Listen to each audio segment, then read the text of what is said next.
just I can just take the head off. Yeah.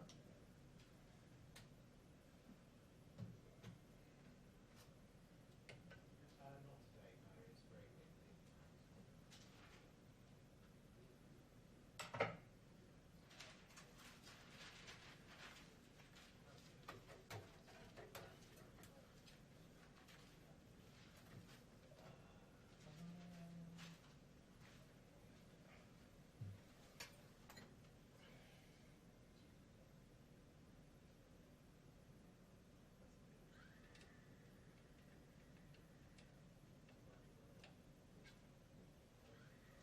you can't get it to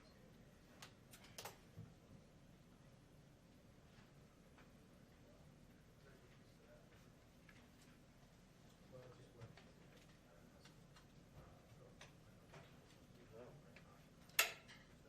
So what do you guys do with this corner? I don't know what the rotation is. I've offered to sub. I've offered to give it up to whoever wants it. Oh yeah.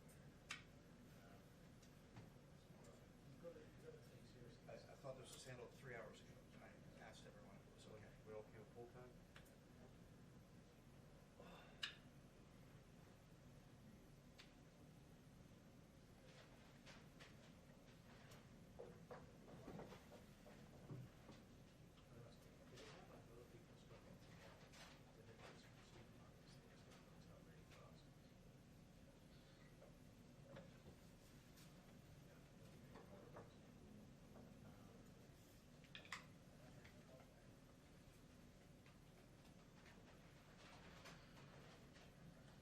I'll take the cable. Thank you.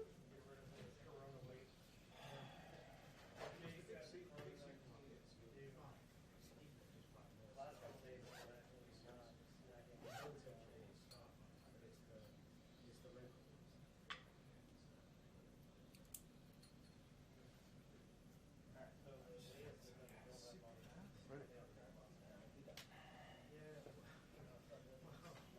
We all want biscuits.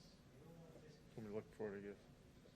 But that's exactly the sort of thing. You know, do it if you have to go.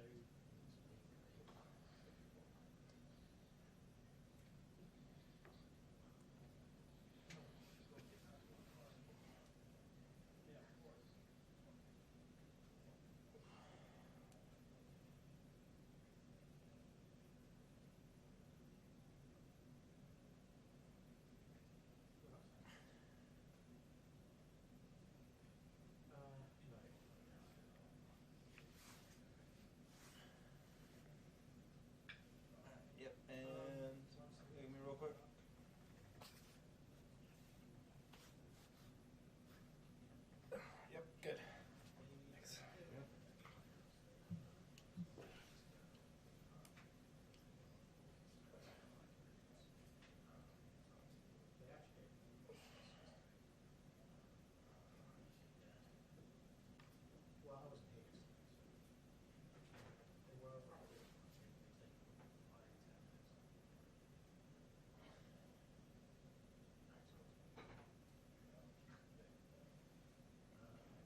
rotate every day.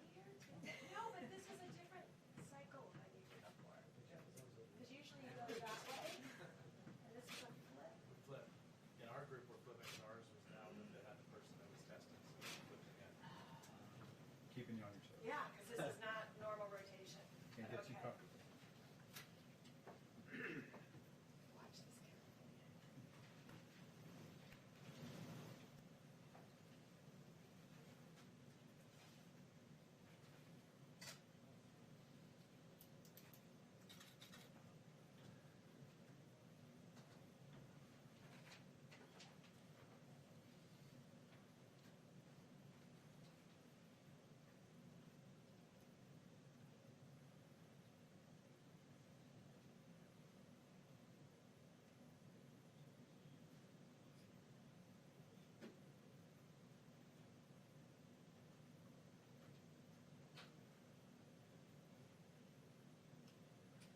Quiet in here. You guys don't talk to each other? Just before you come out. Yes. Have any of you watched Tiger King? Oh, Did you hear about this? I don't know what it's about. You I have see it no on time TV to- you all have the no time. I have no clue what it's about. But we pray for time to watch that. It's a documentary. I'm not sure you want to know. People with private zoos. We're gonna hold a briefing on that later. It's a whole different deal. We won't ask you about that. That was asked the other day. Yeah, I don't, It's worth watching. How's your Find grandmother? out. thank you. I haven't seen her, Yeah. but she's, Is she back to normal? yes. Once they get the rash, they just are great. It's the weirdest thing, but I have no idea how she got herpes 6 and wrote it at home in quarantine. And no one coming in or out.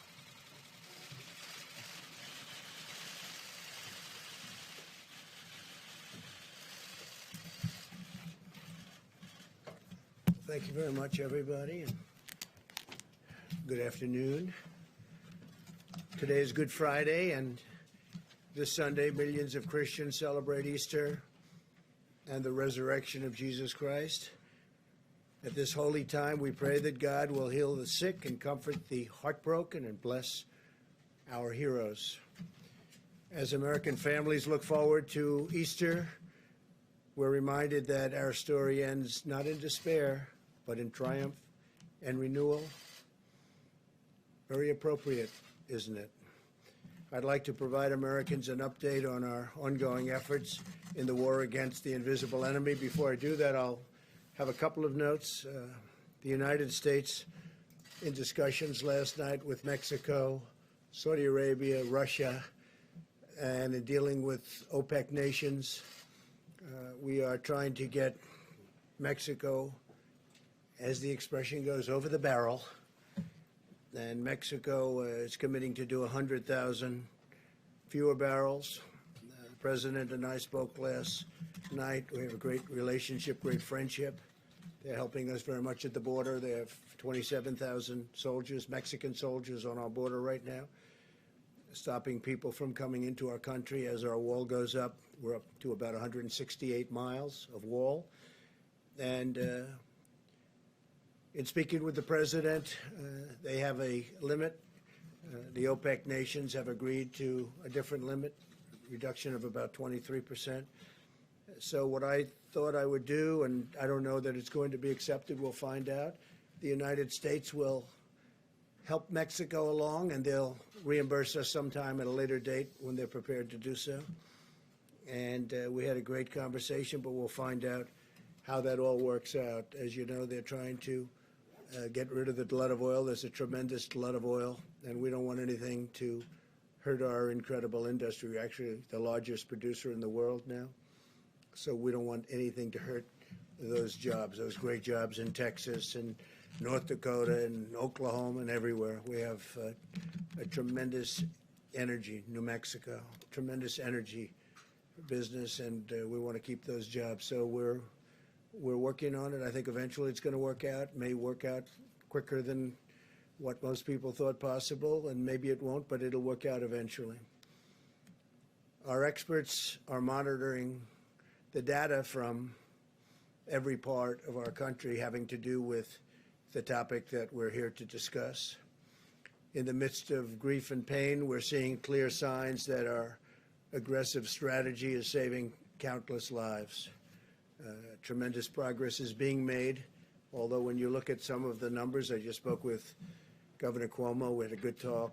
When you look at those numbers, the numbers of death, people that have died, it's so horrible.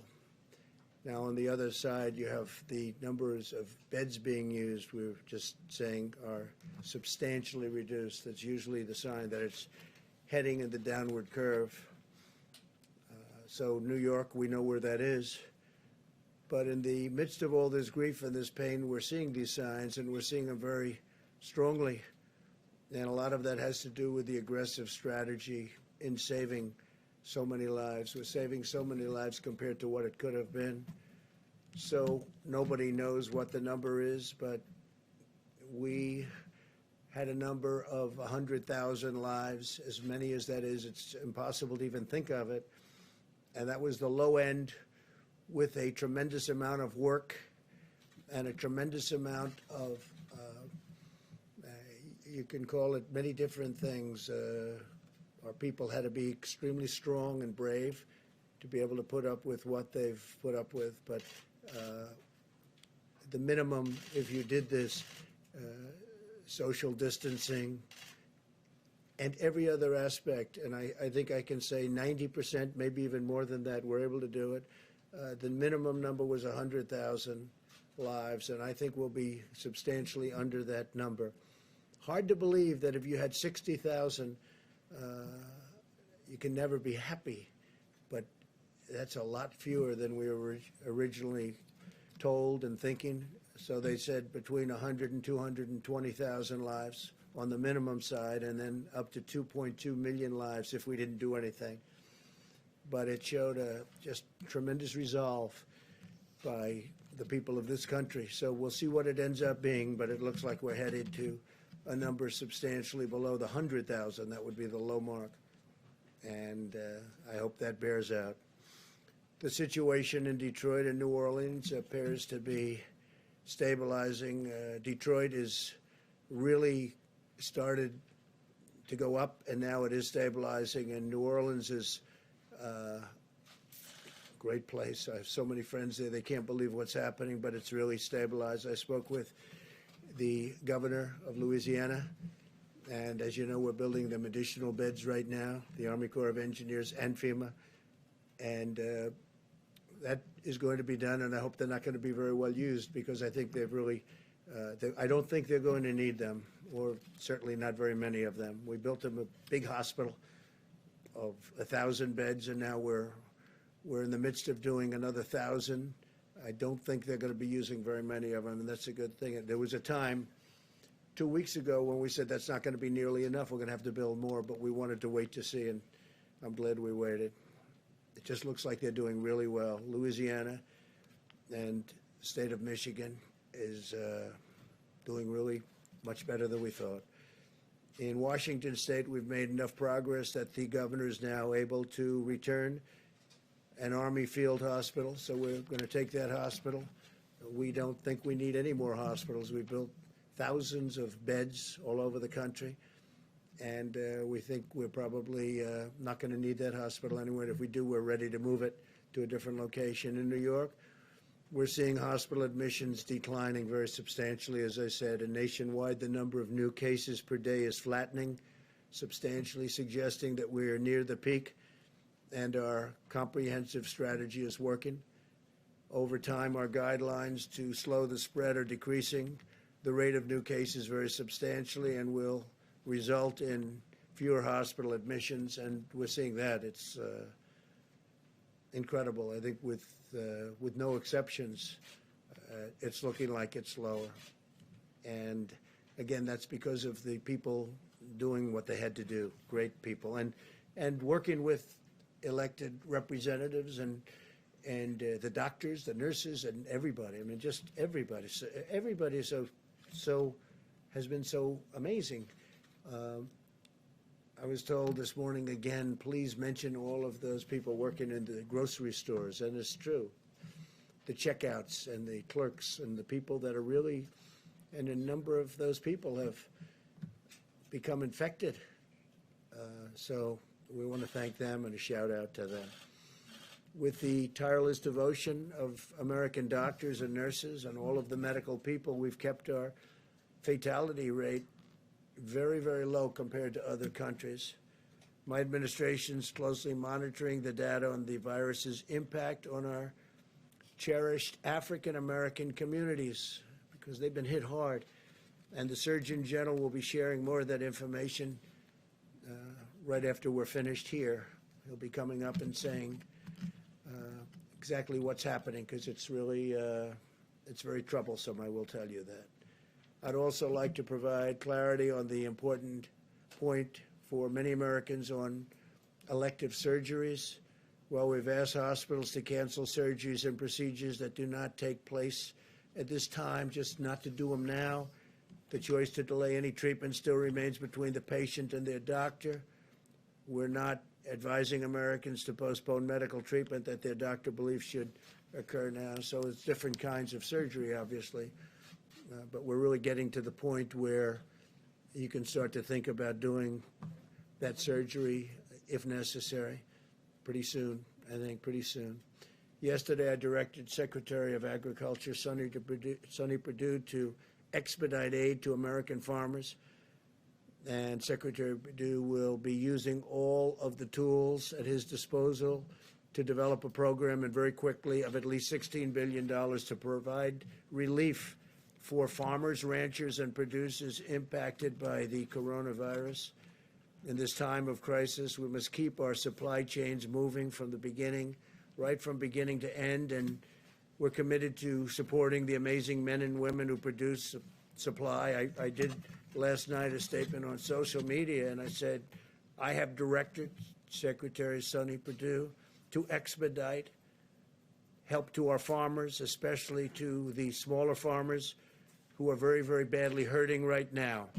I expect Secretary Perdue to use all of the funds and authorities at his disposal to make sure that our food supply is stable and safe, and our great farmers are prosperous and continue to be prosperous. We're working very hard to make sure our food supply chain is sound and plentiful, but we all know that that begins with our farmers, cattlemen, ranchers, and producers. So we're going to be working with the small farmers, the big farmers, the cattlemen, the ranchers, all of the producers. We're going to take care of them. We're working with them right now. We have a lot of money that was put there through our use of tariffs and other means, and we're going to help out our farmers. And I don't think, I'll tell you, I've been helping our farmers for a couple of years because they were targeted, as you know, by China and others. And I think they're very grateful for what we've done.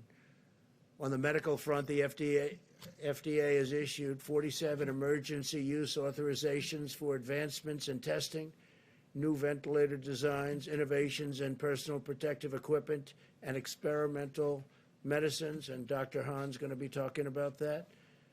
We've cut through the red tape to give doctors and patients unprecedented freedom to make their own health care decisions, granting access to potential therapies and drugs.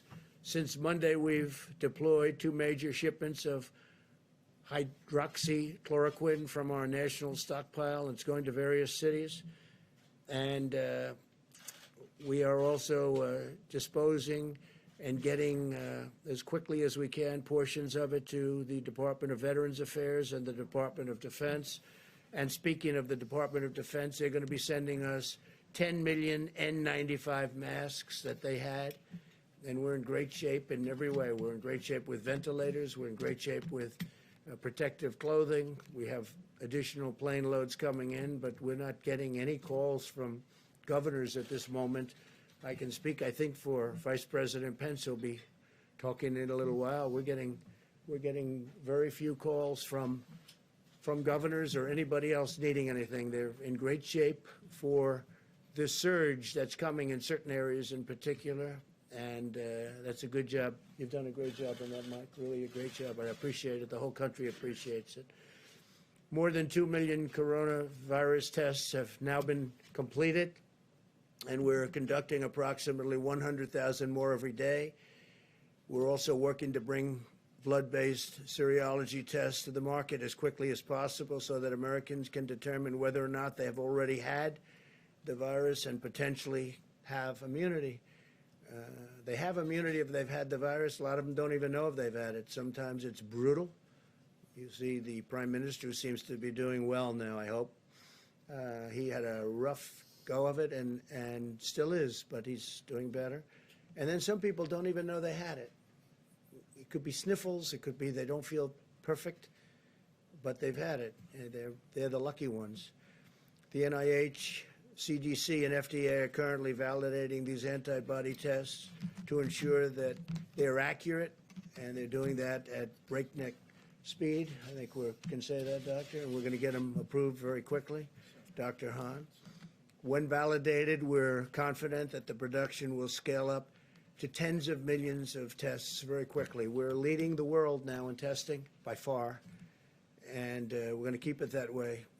Other countries are coming to us, and they're wanting to know about our tests, and can they buy the tests, and can they do whatever they have to do to get the tests, and we're going to make that very soon. We'll be in a position to make that possible because it's important for them to have it. And we're going to have an announcement on the World Health Organization sometime next week. As you know, we give them approximately $500 million a year, and we're going to be talking about that subject next week. We'll have a lot to say about it. We'll hold it. Every American should be proud of what our country has achieved in just a short period of time. The U.S. military has deployed thousands of personnel to build 23 temporary hospitals with more than 16,000 beds. And we have the potential to build many more if we needed them. We're all ready to go, but I don't think we're going to need them, which is great news. And we built those hospitals in 12 states and the District of Columbia using the Defense Production Act, and we used it like a hammer. A lot of the media said, oh, we weren't using it. We used it like a hammer, to a point where all we had to do is say the words and everybody gave us max, and they've done a good job. They really have done a good job, with few exceptions. And we've harnessed the full power of American industry to produce ventilators and other essential supplies.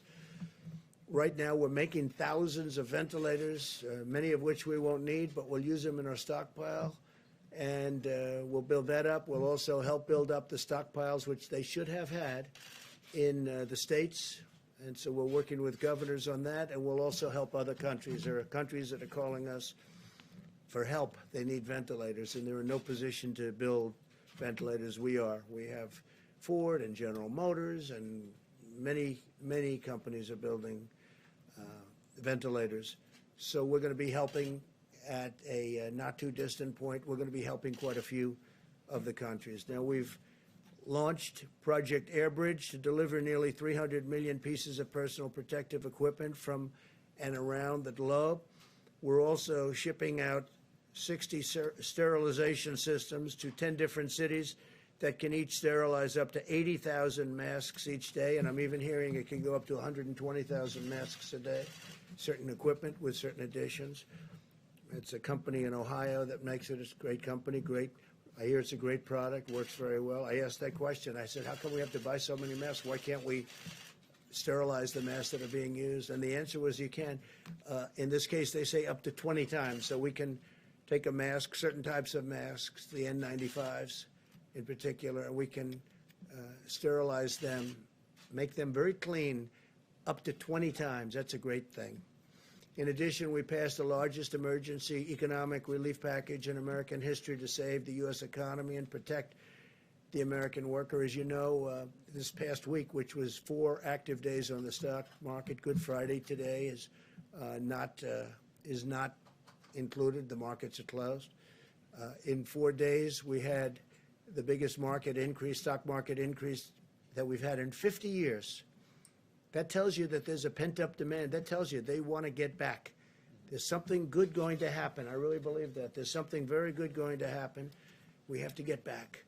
So think of it, in this horrible period, this horrible, dark period where this monster came and worked its horrible, horrible spell over the world. 184 countries as of this morning. 184 countries.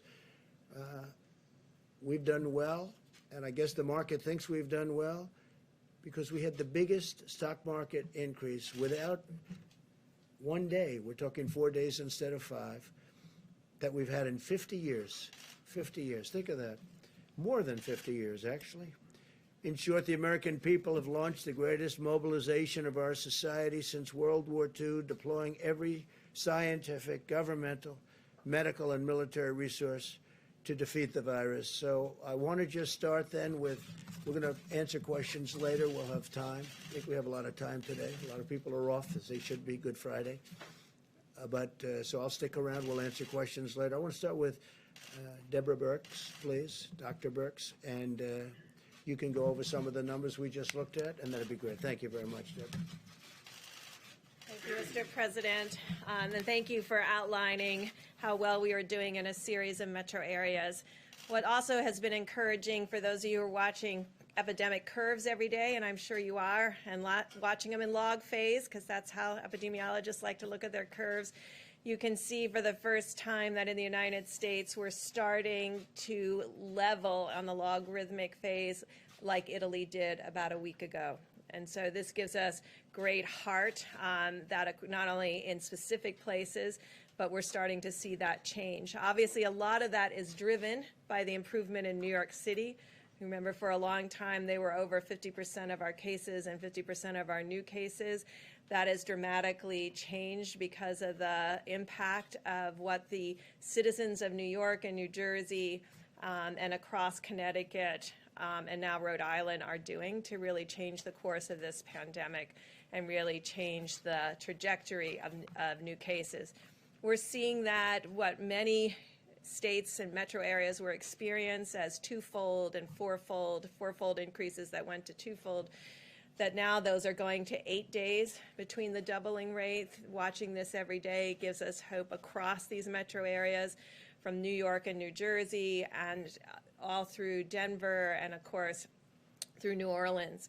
We still see cases occurring in the Boston area and in Chicago, but their rate of increase seems to be stabilizing. And we really want to call out the work of the mayors of Baltimore and the district and Philadelphia, who have really brought all of their health experts together and working with their communities are starting to really change the curves in those areas. What we're seeing is we're united in social distancing. And that's been very encouraging to all of us. And it should be encouraging to the healthcare providers that are on the front line, many of which are serving our Americans with such dignity and respect and ensuring that everybody gets optimal care. And as the President noted, our mortality in the United States is significantly less than many of the other countries when you correct them for our population. And that is really solely the work of our frontline healthcare providers. And so working with, you can really, hopefully you get the theme today that we are incredibly proud of our public health leaders at the city level, at the state level, at the federal level, who are working together to really change the course of this pandemic, working with their citizens and their communities to make these changes. And the American public, who have really taken all of this to heart and stayed home. I know last week we really asked a lot of people in the Washington and Baltimore area to consolidate, not go out frequently to grocery stores or pharmacies. You can really see that that's having a huge impact. So it's really about the encouraging signs that we see, but as encouraging as they are, we have not reached the peak. And so every day we need to continue to do what we did yesterday and the week before and the week before that, because that's what in the end is going to take us up across the peak and down the other side. We continue to really applaud the work of California and Washington State and Oregon. We're learning from all three of those states, from their public health officials, about how they were able to keep the virus from ever becoming logarithmic. And I think that's an important lesson for all of us on how they did that, what the timing was in case we ever have to face this issue in the future. Thank you, Mr. President. Thank you very much, Mr. President. So again, just keeping on the theme that Dr. Birx had mentioned, this is the end of the week, that famous week that we spoke about last weekend, in which what actually was predicted to happen happened. We're starting to see the leveling off and the coming down that Dr. Birx had mentioned. But it's important to remember that this is not the time to feel that since we have made such important advance in the sense of success of the mitigation, that we need to be pulling back at all. I was actually hearkened by the fact that we've been talking about the New York, New Jersey, New Orleans, and other areas where they have really big spikes. But there's other parts of the country, in the middle parts of the country, where they're concerned to make sure they don't get those spikes. And I really want to salute the governors of states throughout the entire United States, but particularly in the central part of the country, because the governors obviously see us in these press conferences, and I've had calls over the last several days from several of the governors, from Nebraska, Iowa, South Dakota, Utah. Just about an hour and a half ago, I spoke with the governors of Arkansas and Wyoming, who are really committed to make sure that they don't get into the situation where they're going to have spikes in their state. And they're doing the kinds of things that they don't get recognized because people don't talk about them much. But we have a big country. We have 50 states, and it's not only the big cities. So if we're going to pull out of this, we're going to pull out of it in the big cities, and we're going to pull out of it in those areas that aren't as densely populated. And I just want to give a shout out to them. They're doing an extraordinary job. I was really pleasant. I wouldn't say surprised, because I expected of this country, but to hear what they're doing and the commitment that they're putting into making sure that we don't have the kinds of situations that we've experienced, unfortunately, in other areas. This is very important. I just want to close by one other thing, something I mentioned yesterday and the day before, that there are a lot of candidate interventions that are going into clinical trials. For those of you who are interested in it, I recommend you go to clinicaltrials.gov, and you'll see the design of a clinical trial, and you see that many of them are the randomized controlled trials that are the really gold standard of how you find out whether something really is safe and effective. And as the weeks and months, and it'll probably be months, sometime in the summer, we'll start to see which are working, which are not, and to focus on those that are we developing and will work. I'll be happy to answer questions later. Thank you.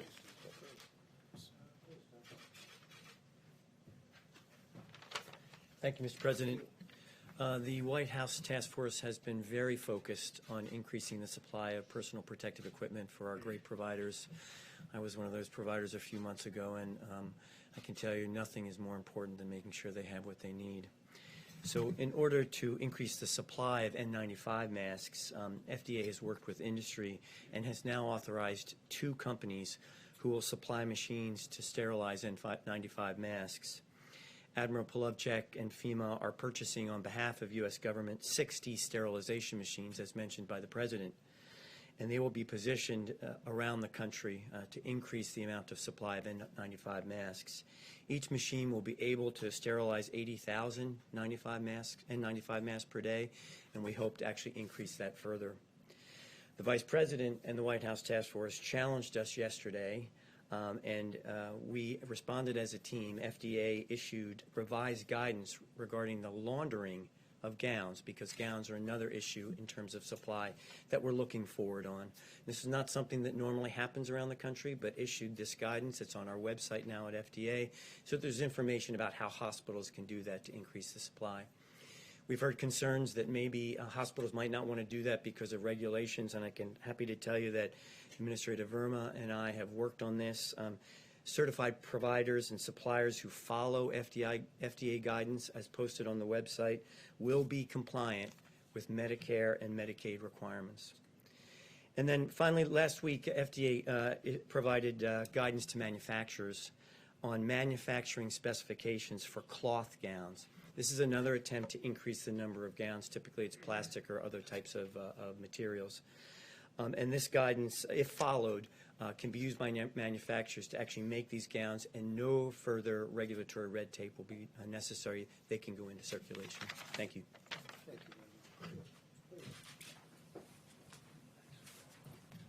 Thank you, Mr. President.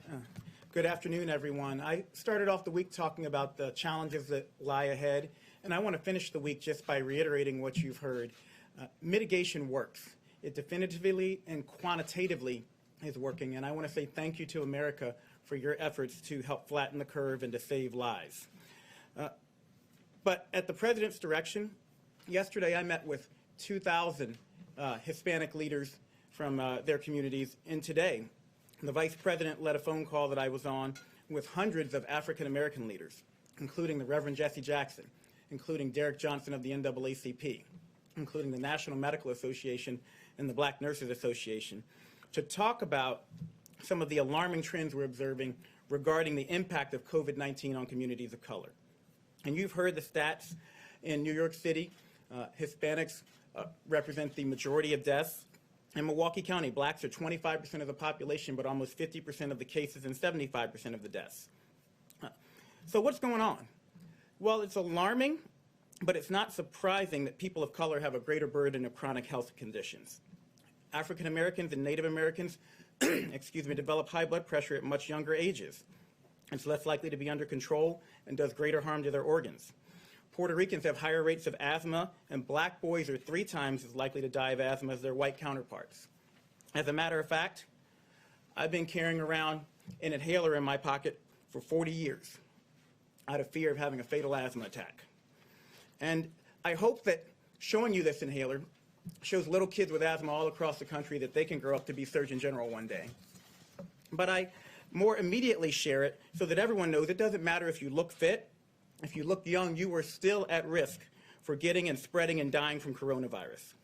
The chronic burden of medical ills is likely to make people of color, especially, less resilient to the ravages of COVID-19, and is possibly, in fact, likely that the burden of social ills is also contributing.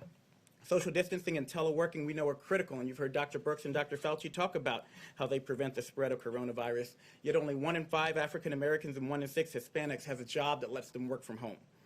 People of color are more likely to live in densely packed areas and in multi-generational housing situations, which create higher risk for spread of a highly contagious disease like COVID-19.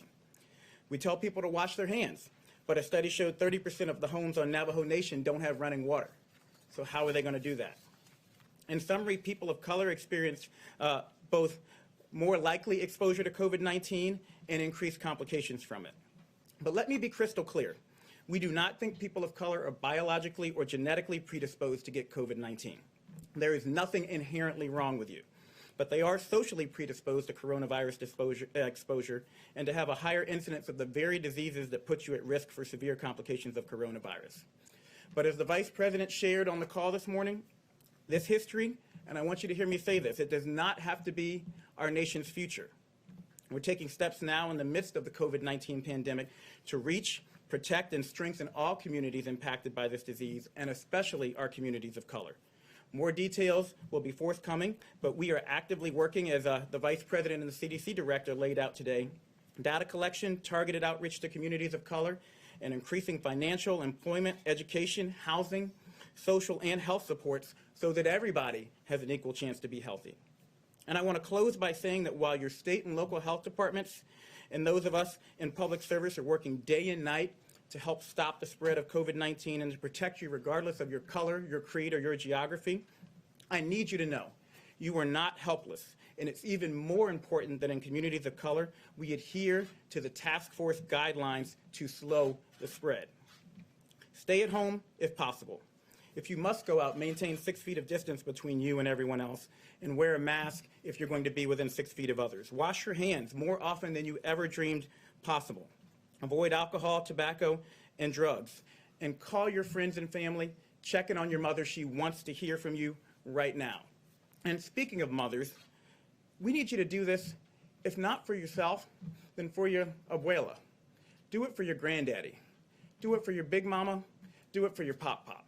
We need you to understand, especially in communities of color, we need you to step up and help stop the spread so that we can protect those who are most vulnerable. This epidemic is a tragedy, but it will be all the more tragic if we fail to recognize and address the disproportionate impact of COVID-19 and an array of other diseases and risk factors on communities of color. The task force and this administration are determined not to let that happen. The President, the Vice President have said we will not let that happen.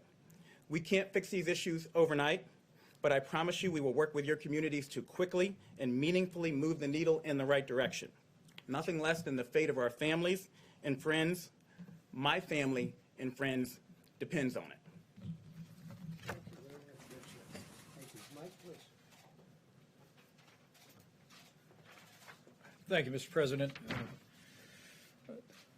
Today, the White House Coronavirus Task Force met and heard from the President the gratitude that he and I know all the American people feel for all the dedicated workers at FEMA, HHS, U.S. Public Health Service, FDA, and all those that are literally working on your behalf around the clock to partner with states, to partner with local health officials. And Mr. President, allow me to add my thanks and admiration to all of the entire team here at the federal level. On this Good Friday, we remember those who've lost their lives to the coronavirus. We remember their families, our dedicated healthcare workers, and our first responders. And we do well on this special day for Christians across this country to remember them in our prayers. But as you just heard from Dr. Birx and from the experts, it's also a good day to remember that Good Friday is always followed by Easter Sunday. And there is hope. There is hope in this moment that thanks to what the American people are doing every day, adhering to the President's coronavirus guidelines for America, thanks to the fact that Americans are listening to state and local leaders and putting the health of their family members and neighbors first, we're getting there, America. We're making progress. But it's imperative that we all continue to implement all of the guidance in the 30 days to slow the spread. As the Surgeon General just attested, at the President's direction, we engaged more than 400 leaders in the African American community today. And allow me to express my appreciation for their leadership and their efforts in communicating to African Americans and other minority populations some of the unique challenges that those communities face in the midst of this epidemic. And the CDC, as the Surgeon General said, is working on not only studying the issue, but very rapidly issuing new guidance. And we'll be communicating that new guidance to all of those great leaders. On the subject of testing and supplies, the President gave a great amount of detail. More than 2.1 million tests have been performed, and we continue to work very, very closely with FDA and suppliers around the country to expand the ability of testing. And you just heard Dr. Hahn reflect on the fact that very soon we will have an antibody test that Americans will be able to take to determine whether they ever had the coronavirus. I spoke today to the Governor of Colorado, Jared Polis. We've been in contact with Senator Cory Gardner about an outbreak at a particular meatpacking facility in the Colorado area. And at this time, our team is working with the governor and working with the senator to ensure that we flow testing resources. At this point, there are some 14 people hospitalized, maybe 200 to 300 of the workforce have been impacted, and we spoke about providing those resources this weekend. I want to encourage people in Colorado that we will work to support that effort, but I also want to emphasize that all of the people that are working in food supply, from farmers to meat packers to distributors to truckers to grocers, continue to have our gratitude, as President Trump said just a few moments ago. On supplies, more than $5 billion have been obligated to the states. 29,600 National Guard have been activated.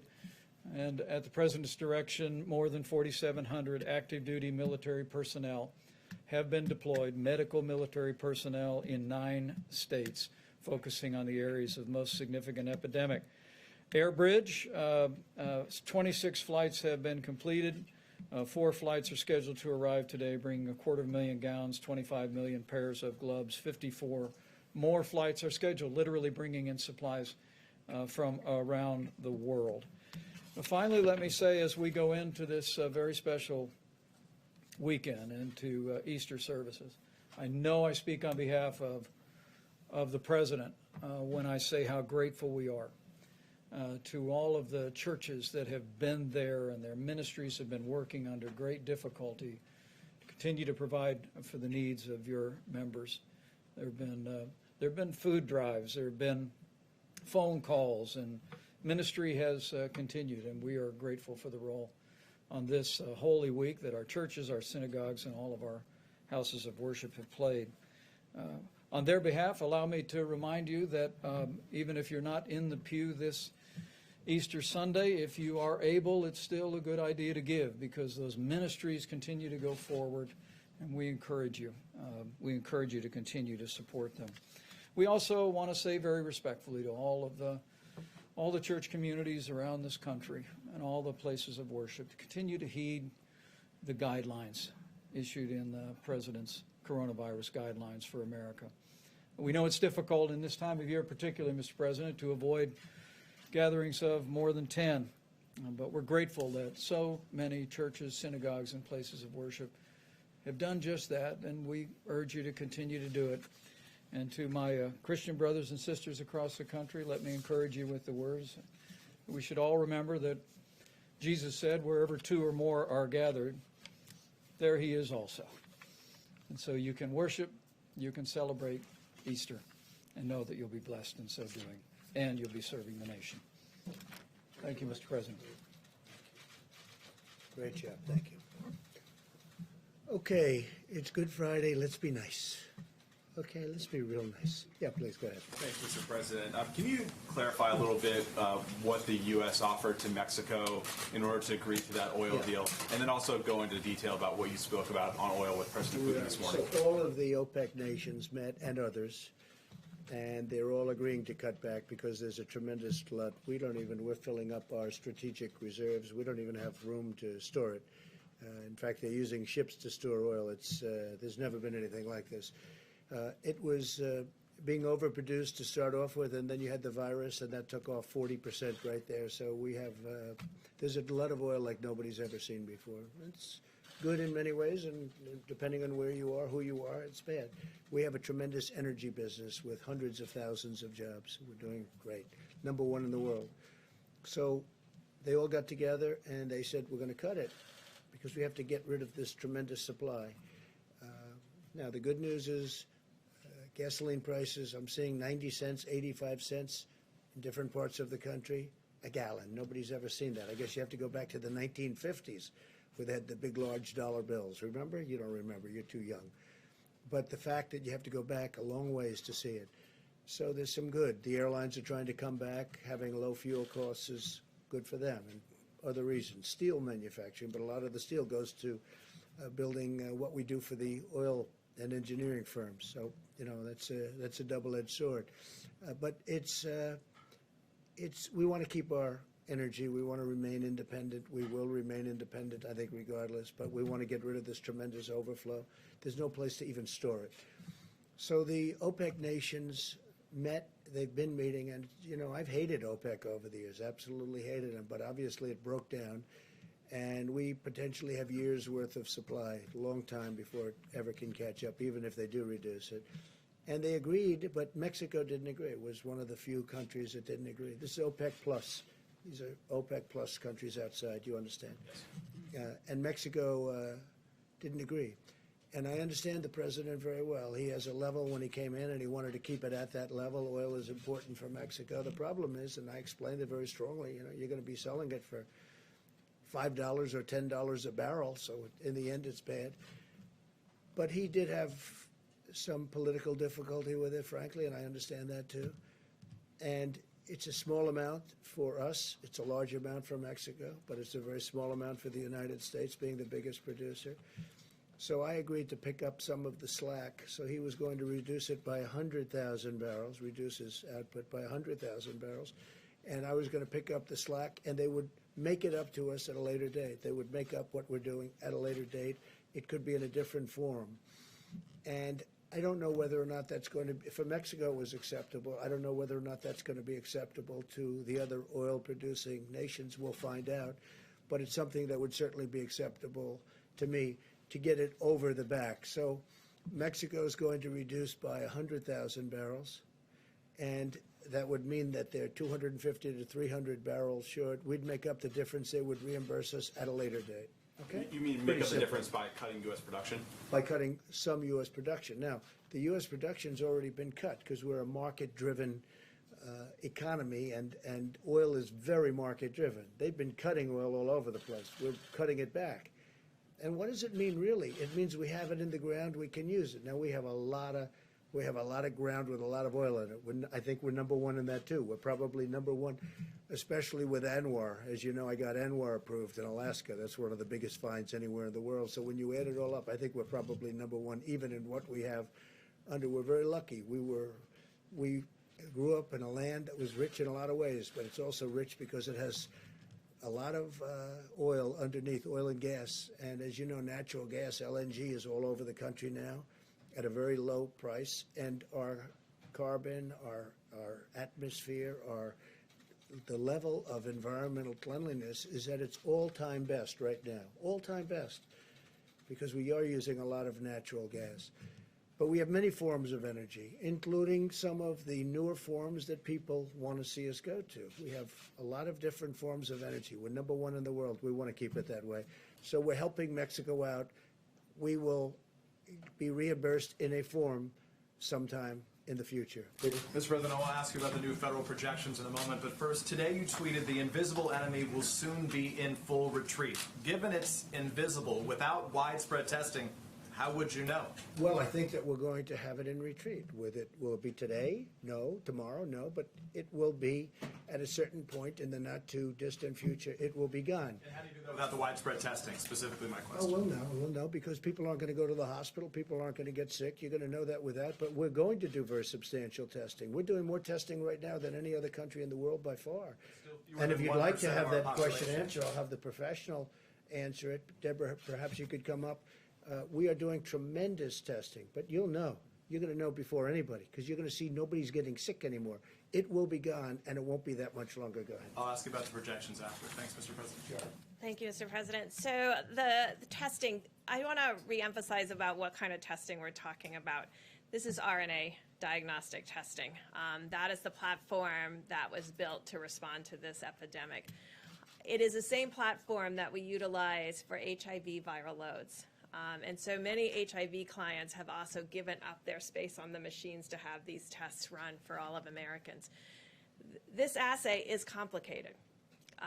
It's not like an assay that you have for your other diseases, your strep test or other diseases like that. This is a very complicated assay that requires a lot of technical oversight, and it's part of the reason why not all 100% our machines are running at full capacity, but we had great discussion with the lab directors about that. Every day more are brought online, and so, but I think we have to create expectations of what the daily test rates will be. Last year, we probably did 3 million HIV viral loads or 4 million HIV viral loads as a country. We've done over almost 2.2 million in 4 weeks. So this is unprecedented in what we have to do. I think that's why we're working very hard for two pieces, and I want to make sure that people understand testing is just part of our strategy. The other part of the strategy has to be this syndromic and influenza-like illness where there's an alert to an illness, and so that we're surveying where we know the most vulnerable cases have appeared. And the great call that I had with the mayors and with the health officials yesterday and mayors today, a lot of the rural areas, their primary, and as it was in Washington and California, was at the nursing homes. So the issue is to build a testing strategy that speaks to our strengths, of laser-focusing a strategic approach to testing when we know what our volumes are, and they increase every day, but we have to be realistic about what the volumes will be a week, 2 weeks, 3 weeks from now, and combine that with strategic surveillance so that we're testing symptomatic people and their contacts very quickly to go back to contact tracing, utilizing our complete strategy.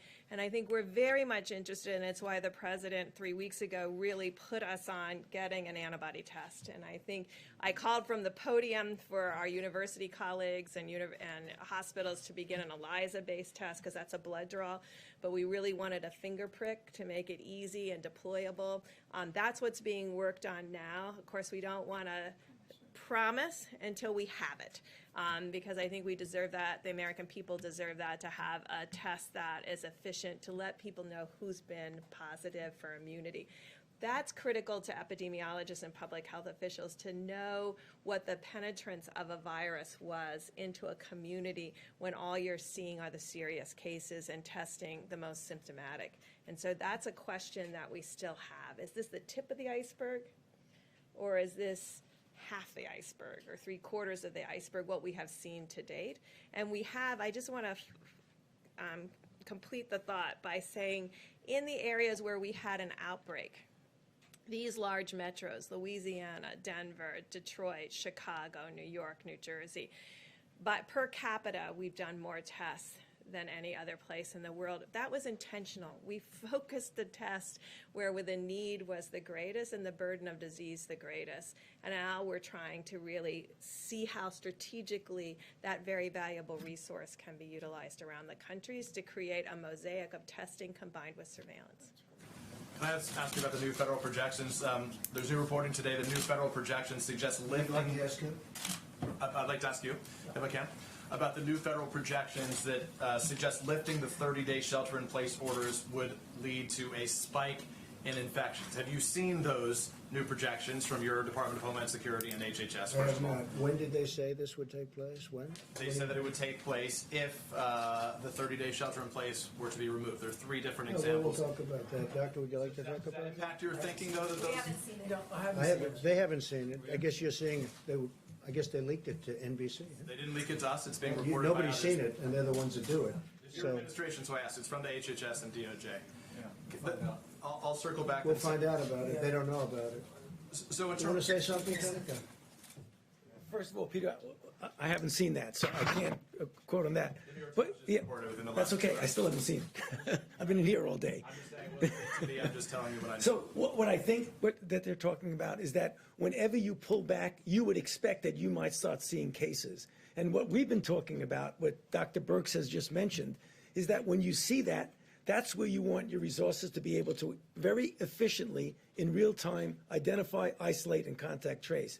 So don't let anyone get any false ideas that when we decide at a proper time when we're going to be relaxing some of the restrictions, there's no doubt you're going to see cases. I would be so surprised if we did not see cases. The question is how you respond to them. I think that's what they were referring to. I guess the question, Mr. President, should Americans have to decide between staying healthy and going back to work? Look, I think we're going to do both. We're going to go back to work, and we're going to stay healthy. And staying healthy is also a proportion. If you look at what we're doing, we're looking at a date. We hope we're going to be able to fulfill a certain date, but we're not doing anything until we know that this country is going to be healthy. We don't want to go back and start doing it over again, even though it would be in a smaller scale. Yeah, Jeff, go ahead. Thank you, sir. Just a follow-up on the oil question. The President of Mexico said that you had agreed that the U.S. would cut production by 250,000 barrels per day. Is that what you agreed to? Yes, we would, which we've already done, by the way, but we would agree to a reduction cut. They would agree to do something to compensate us in the future. Okay? Did you make any assurances to Saudi Arabia that you, the United States, would not bail out oil drillers here? We didn't discuss that with Saudi Arabia. We just discussed the numbers, and we discussed who's opposed and who's not, and pretty much everybody is in favor of it because they're getting clobbered. They're all getting clobbered. All of those countries are having problems. If you look at Saudi Arabia, that's their source of income, primary source of income by far. So they want to do it. Russia wants to do it. The OPEC nations want to do it. They all want to do it. So we'll see what happens. There's a difference between wanting to do it and doing it. Yeah, go ahead. OAN in the back. Thank you, Mr. President. This is a national security question back to Venezuela and China. Venezuela, go ahead.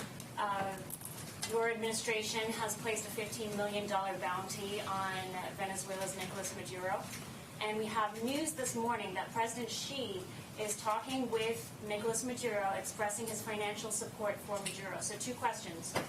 One, have you discussed with Dr. Xi, or President Xi, the U.S. policy on Maduro? And 2, how does this affect U.S. policy with regards to its war on anti-narcotics? We will not be happy if that takes place. I have not spoken to President Xi of China about Venezuela, about that aspect of Venezuela. But if that took place, we will not be happy. Okay? I will not be happy. Are you concerned that he's opening up another I'm concerned financial about everything. I'm concerned about everything. That's why I don't sleep a lot. I get myself concerned about everything, but I would not be happy about that. Go ahead. Mr. President, getting back to Peter's question, a variation of that question, your doctors who are gathered here seem to be in doubt as to whether or not the country can reopen on May the 1st. If they come to you before May the 1st and say the country is not ready, or huge parts of the country are not ready to reopen on May the 1st, will you listen to them? I listen to them about everything. I think they're actually surprised. I have great respect for these people, all of them.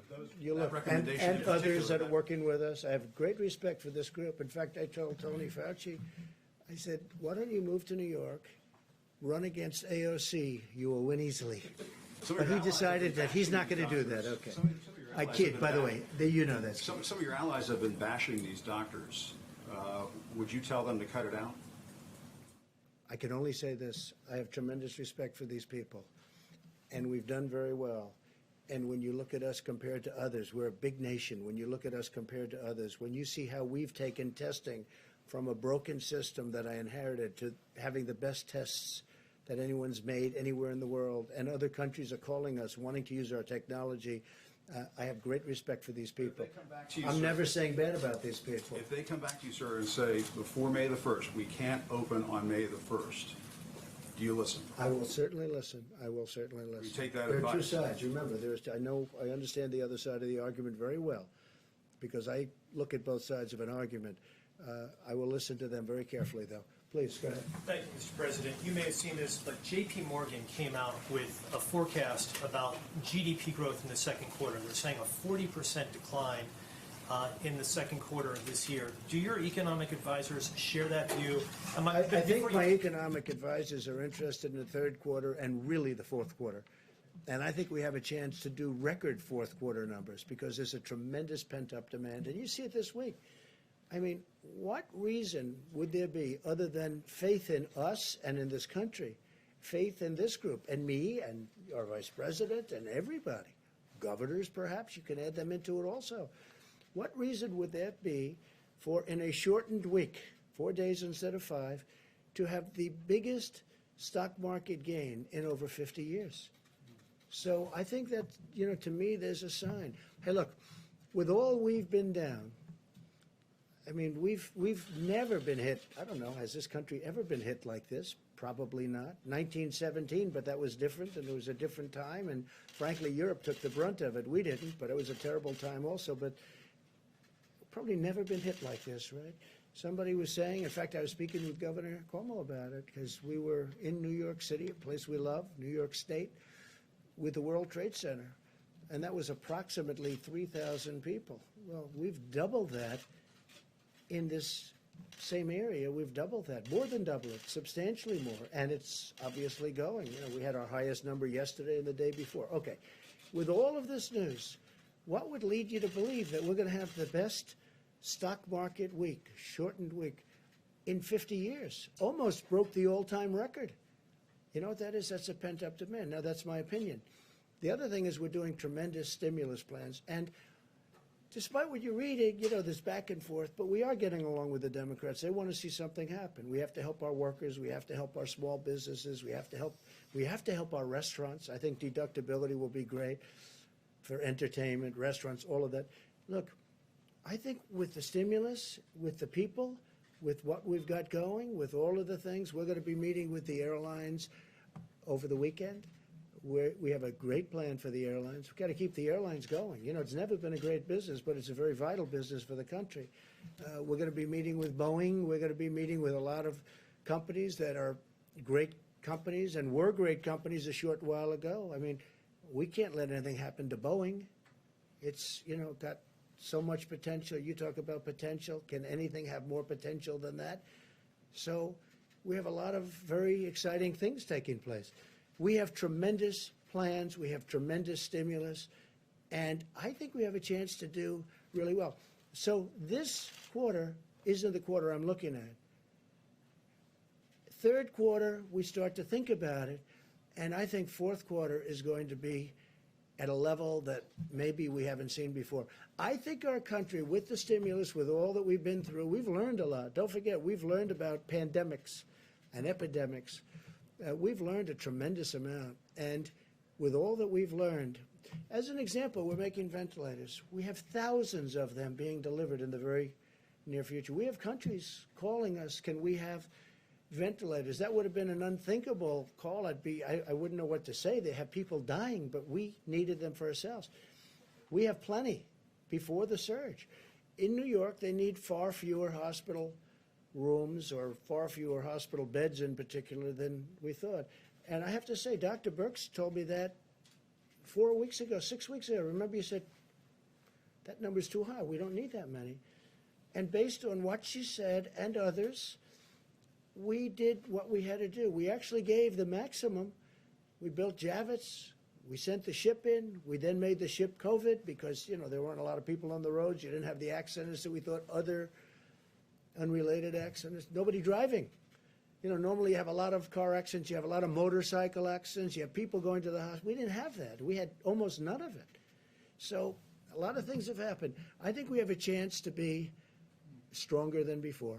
I really do. I think the stimulus is very important, what we're doing. I think it's very, very important. Please, go ahead. Mr. President, may I ask you about credit and debt as well? Yeah. Many American individuals, families have had to tap their credit cards during this period of time, and businesses have had to draw down their credit lines. Are you concerned, Mr. President, that that may hobble the U.S. economy? All of that debt, number one. And number two, would you suggest to credit card companies to reduce their fees during this time? Well, it's something that we've already suggested. We're talking to them. Business interruption insurance. I'd like to see these insurance companies. You know, you have people that have paid. When I was in private, I had business interruption. When my business was interrupted through a hurricane or whatever it may be, I'd have business where I had it. I didn't always have it. Sometimes I had it. Sometimes I have a lot of different companies. But if I had it, I'd expect to be paid. You have people, I speak mostly to the restaurateurs, where they have a restaurant. They've been paying for 25, 30, 35 years, business interruption. They've never needed it. All of a sudden they need it. And I'm very good at reading language. I did very well in these subjects, okay? And I don't see the word pandemic mentioned. Now, in some cases it is. It's an exclusion. But in a lot of cases, I don't see it. I don't see reference, and they don't want to pay up. I would like to see the insurance companies pay if they need to pay, if it's fair. And they know what's fair, and I know what's fair. I can tell you very quickly. But business interruption insurance, that's getting a lot of money to a lot of people. And they've been paying for years. You know, sometimes they just started paying. But you have people that have never asked for business interruption insurance, and they've been paying a lot of money for a lot of years for the privilege of having it. And then when they finally need it, the insurance company says, we're not going to give it. We can't let that happen. Please, go ahead. Thank you, Mr. President. On March 6th, you said anyone who wants tests can get a test. Now you're saying that you would be open to reopening the government without having a national testing system. How do you square those two statements, given that there's still issues with testing going forward? And how can you tell people Well, there's not that they're a lot not of going to have issues their with lives this. put at Yeah, risk? I got it. There's not a lot, and it's a good question. There's not a lot of issues with testing.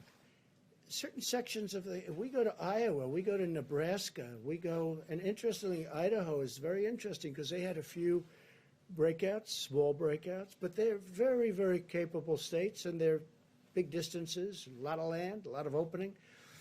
You don't need testing there. You know, where you have a state with a small number of cases, some states with almost none. West Virginia hung in for a long time, as you know, with none for a long time. So when you have that, you don't need testing. You don't have to test every person in the state of Iowa, as an example. You don't have to test every single person to say, let's open up and let's get the tractors moving and let's get the corn and let's open up all of the different things they do in that great state. You don't need that. And with that being said, if there's a little hot corner someplace, we'll be testing. But I think Deborah speaks to this very well. The same thing in New York. That's what we talked to Governor Cuomo about this morning. We have the Abbott test, which is very quick and very easy, goes very fast. Then we have a lesser test that we talked about where we can talk about a larger area. But you're going to know. So we're going to do testing, but you don't need to test 325 to 350 million people because, number one, it's unnecessary. Vast numbers, vast areas of our country don't need this.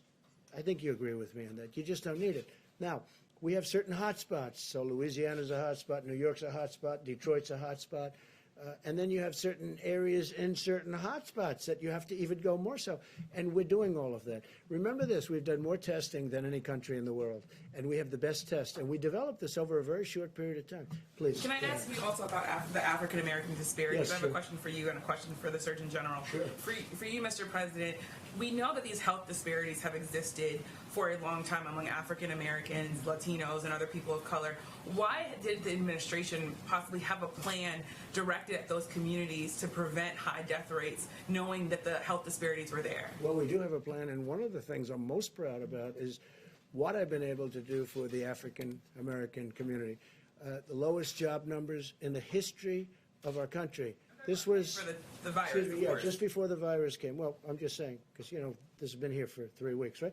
So just before, African American community had the lowest unemployment, the best employment numbers. More African American people and communities have been thriving.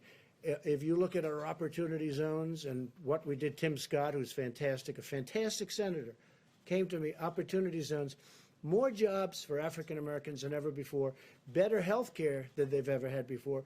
All of these things. The Surgeon General spoke to it, and he spoke to it, I thought, really brilliantly. I found it very interesting what he said, and I'd love you to come up and answer the second part of a question, because I think you would do it a much better job than I would. Please. Thank you, Mr. Surgeon General. Thank you very much. Thank you. I have a quick question for you. You said that African Americans and Latinos should avoid alcohol, drugs, and tobacco. You also said do it for your abuela, do it for Big Mama and Pop Pop. There are some people I said already Granddaddy, too. and there are some people online that are already offended by that language and the idea that you're saying behaviors might be leading to these high death rates. Could you talk about whether or not could you, I guess, have a response for people who might be offended by the language that you used? Well, I use that language because that's the language. I've been meeting with the NAACP, with the National Medical Association, with others. I actually talked with Derek Johnson multiple times this week, the head of the NAACP, and we need targeted outreach to the African American community, and I use the language that is used in my family. I have a Puerto Rican brother-in-law. I call my granddaddy granddaddy. I have relatives who call their grandparents Big Mama. So that was not meant to be offensive. That's the language that we use and that I use, and we need to continue to target our outreach to those communities. It is critically important that they understand it's not just about them, and I was very clear about that. It's not just about what you do, but you also are not helpless. We need to do our part at the federal level. We need people to do their parts at the state level, and we need everyone, black, brown, white, whatever color you are, to follow the president's guidelines, the coronavirus guidelines, and do their part. Because when I talked to the NAACP 3 weeks ago, it's important to note that one of the things they asked me was, can you help dispel the myths in this community that people actually can't get coronavirus if they're black? That was a myth that was out there that's actually very important for us to squash here. And that all Americans avoid tobacco, alcohol, and drug use at this time? Absolutely. It's especially important for people who are at risk and with comorbidities, but yes, all Americans. So thank you, and I will clarify that. All Americans need to avoid these substances at all times. I put out a smoking cessation report in January. I put out an advisory against youth and pregnant women using marijuana last year, and that was not directed towards any one race. That's everybody needs to do everything they can to be as healthy as possible at this critical time. Dr. Fauci, would you add anything? Yeah, I think you said it perfectly, Jerome. Thank you. Would you like to add anything to it? Because you are really, you expressed it very beautifully before. No, I mean, Jerome, you did it beautifully. I can't do it any better than that. And I know Jerome personally, and I can just testify that he made not even a hint of being offensive at all with that comment. I thought that was appropriate. Thanks. And I can tell you, Jerome has done a fantastic job, our Surgeon General. I just hope nobody steals him and he goes to one of these big companies for a fortune. Don't leave us, right? Don't leave us, Jerome, please. He's doing a great, you are happy and you're doing a great job. And everybody tells me that too, so we appreciate it. Please. Thank you. So Google and Apple have announced that they are jointly enabling contact tracing on their mobile phone operating systems. And I was wondering if this is something that you would consider, or maybe the doctors Well, that's would consider. individual freedoms, problems, and a lot of other things. Is it something we're going to look at it, certainly, and we know they've done that, and it's it's very new technology. It's very interesting, but a lot of people worry about it in terms of a person's freedom. We're going to take a look at that, a very strong look at it. We'll let you know pretty soon. And I have another Brand question. new, yes, please. So can you explain why it is appropriate in the middle of a pandemic to be talking about cutting or eliminating funding for the World Health Organization? Well, we're going to talk about the WHO next week in great detail. I didn't want to do it today, Good Friday. I didn't want to do it before Easter. I also didn't want to do it before we have all the facts. But over the years, many years, we've been paying them from $300 to $500 and even more $1 million a year. China's been paying them less than 40 over the years. So we're paying them more than 10 times more than China. And they are very, very China-centric, as I said during the week, China-centric. China always seems to get the better of the argument. And I don't like that. I really don't like that. I don't think that's appropriate. I don't think it's fair to the American people. And, you know, I tell that to President Xi. I tell that to Dr. Tedros. I spoke to him one time. I think he's a very nice man. I liked him. But we're going to be talking about that next week in great detail. We're looking at it very, very closely. We want to make sure money's properly spent. But again, why is the United States paying $500 million a year? It's a lot. And why is, okay, that's a lot. And why is China paying this year, $42 million, but generally under 40, so it's in the 30s. So we're at 500, 452, 400, 401, different amounts, different years. And they're at 40, 38, 36, 35, 32, 31. No, but you have to ask yourself that question. And then the answer always turns out to be in China's favor. Well, I have the same thing with the world trade. Isn't it interesting? World trade. So we have World Health and we have World Trade. So we have the World Trade Organization. And until I came along, we were losing cases, so many cases, it was ridiculous. We were always losing these cases, I mean, almost every case. And now we're winning cases. We just won $7 billion because they know I'm not going to put up with it. China has been unbelievably taken advantage of us and other countries. You know, for instance, they're considered a developing nation. I said, well, then make us a developing nation, too. They get big advantages because they're a developing nation. India, a developing nation. The United States is the big developed nation. Well, we have plenty of development to do, okay? And now we're winning cases because they know that if we're not treated fairly, I'm going to pull out. Now, you never heard this before because nobody ever talked about the World Trade Organization, but the World Trade Organization has treated us very unfairly. But they know I'm not going to put up with it because all of these countries are taking advantage of the United States. Now, in the courts and the court system, we're not approving new judges over the last year and a half. We're not going to approve them. And Bob Lighthizer is working very hard on that. But we had always a minority position, meaning numbers of judges. So we'd have a minority number of judges. I said, how do you win with a minority number of judges? But all of a sudden we're winning. And the reason we're winning is they know if they don't treat us properly, and we won $7 billion just this very recently, and the money is pouring in. And we've won other cases too. We've won a lot of cases. But you know from covering it, I know you know, that the United States was taken advantage of by the World Trade Organization. And by the way, speaking of China, if you look at the history of China, it was only since they went into the World Trade Organization that they became a rocket ship with their economy. They were flatlined for years and years, frankly, for many, many decades. And it was only when they came into the World Trade Organization that they became a rocket ship because they took advantage of all the rules. I'm not even blaming them. I'm saying how stupid were the people that stood here and allowed it to happen. But we don't allow that to happen. And if they don't treat us fairly, we'll leave. But now we're starting to win cases. How about somebody new for a change? Come on, go ahead. President, as many schools and school districts are closing across the country. Florida Governor Ron DeSantis has not ruled out closing or opening out schools in May, saying that many kids are not vulnerable to this disease. Do you agree with that assessment, and do you believe that schools, would you recommend that schools open up and to those states that have? Well, I have a lot of confidence in Ron DeSantis, a lot of faith in Ron DeSantis to make the right decision. He's doing a great job as governor. Ron DeSantis, I had read where he's thinking about opening up the schools earlier than the date, the end of the month. I'd have to look at the numbers. But again, I like to allow governors to make decisions without overruling them, because from a constitutional standpoint, that's the way it should be done. If I disagreed, I would overrule a governor, and I have that right to do it. But I'd rather have them, you can call it federalist, you can call it the Constitution, but I call it the Constitution. I would rather have them make their decisions. But he's made a lot of good decisions.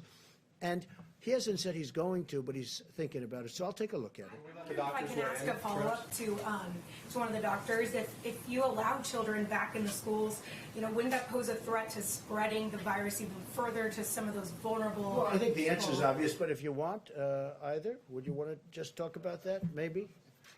Tony? I know. I think we know the answer to that.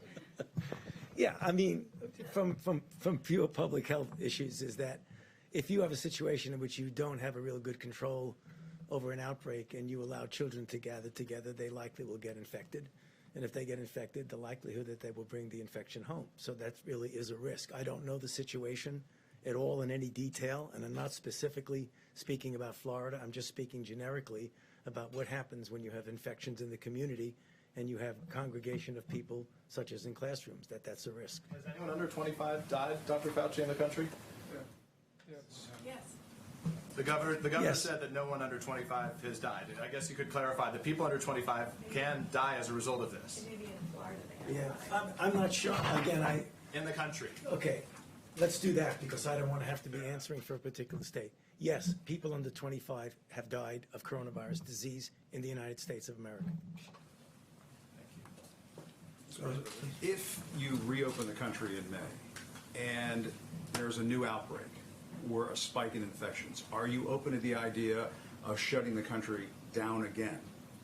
Depending on the outbreak, yeah. You would be Depending. I mean, and that's happened, as you know, in a couple of countries.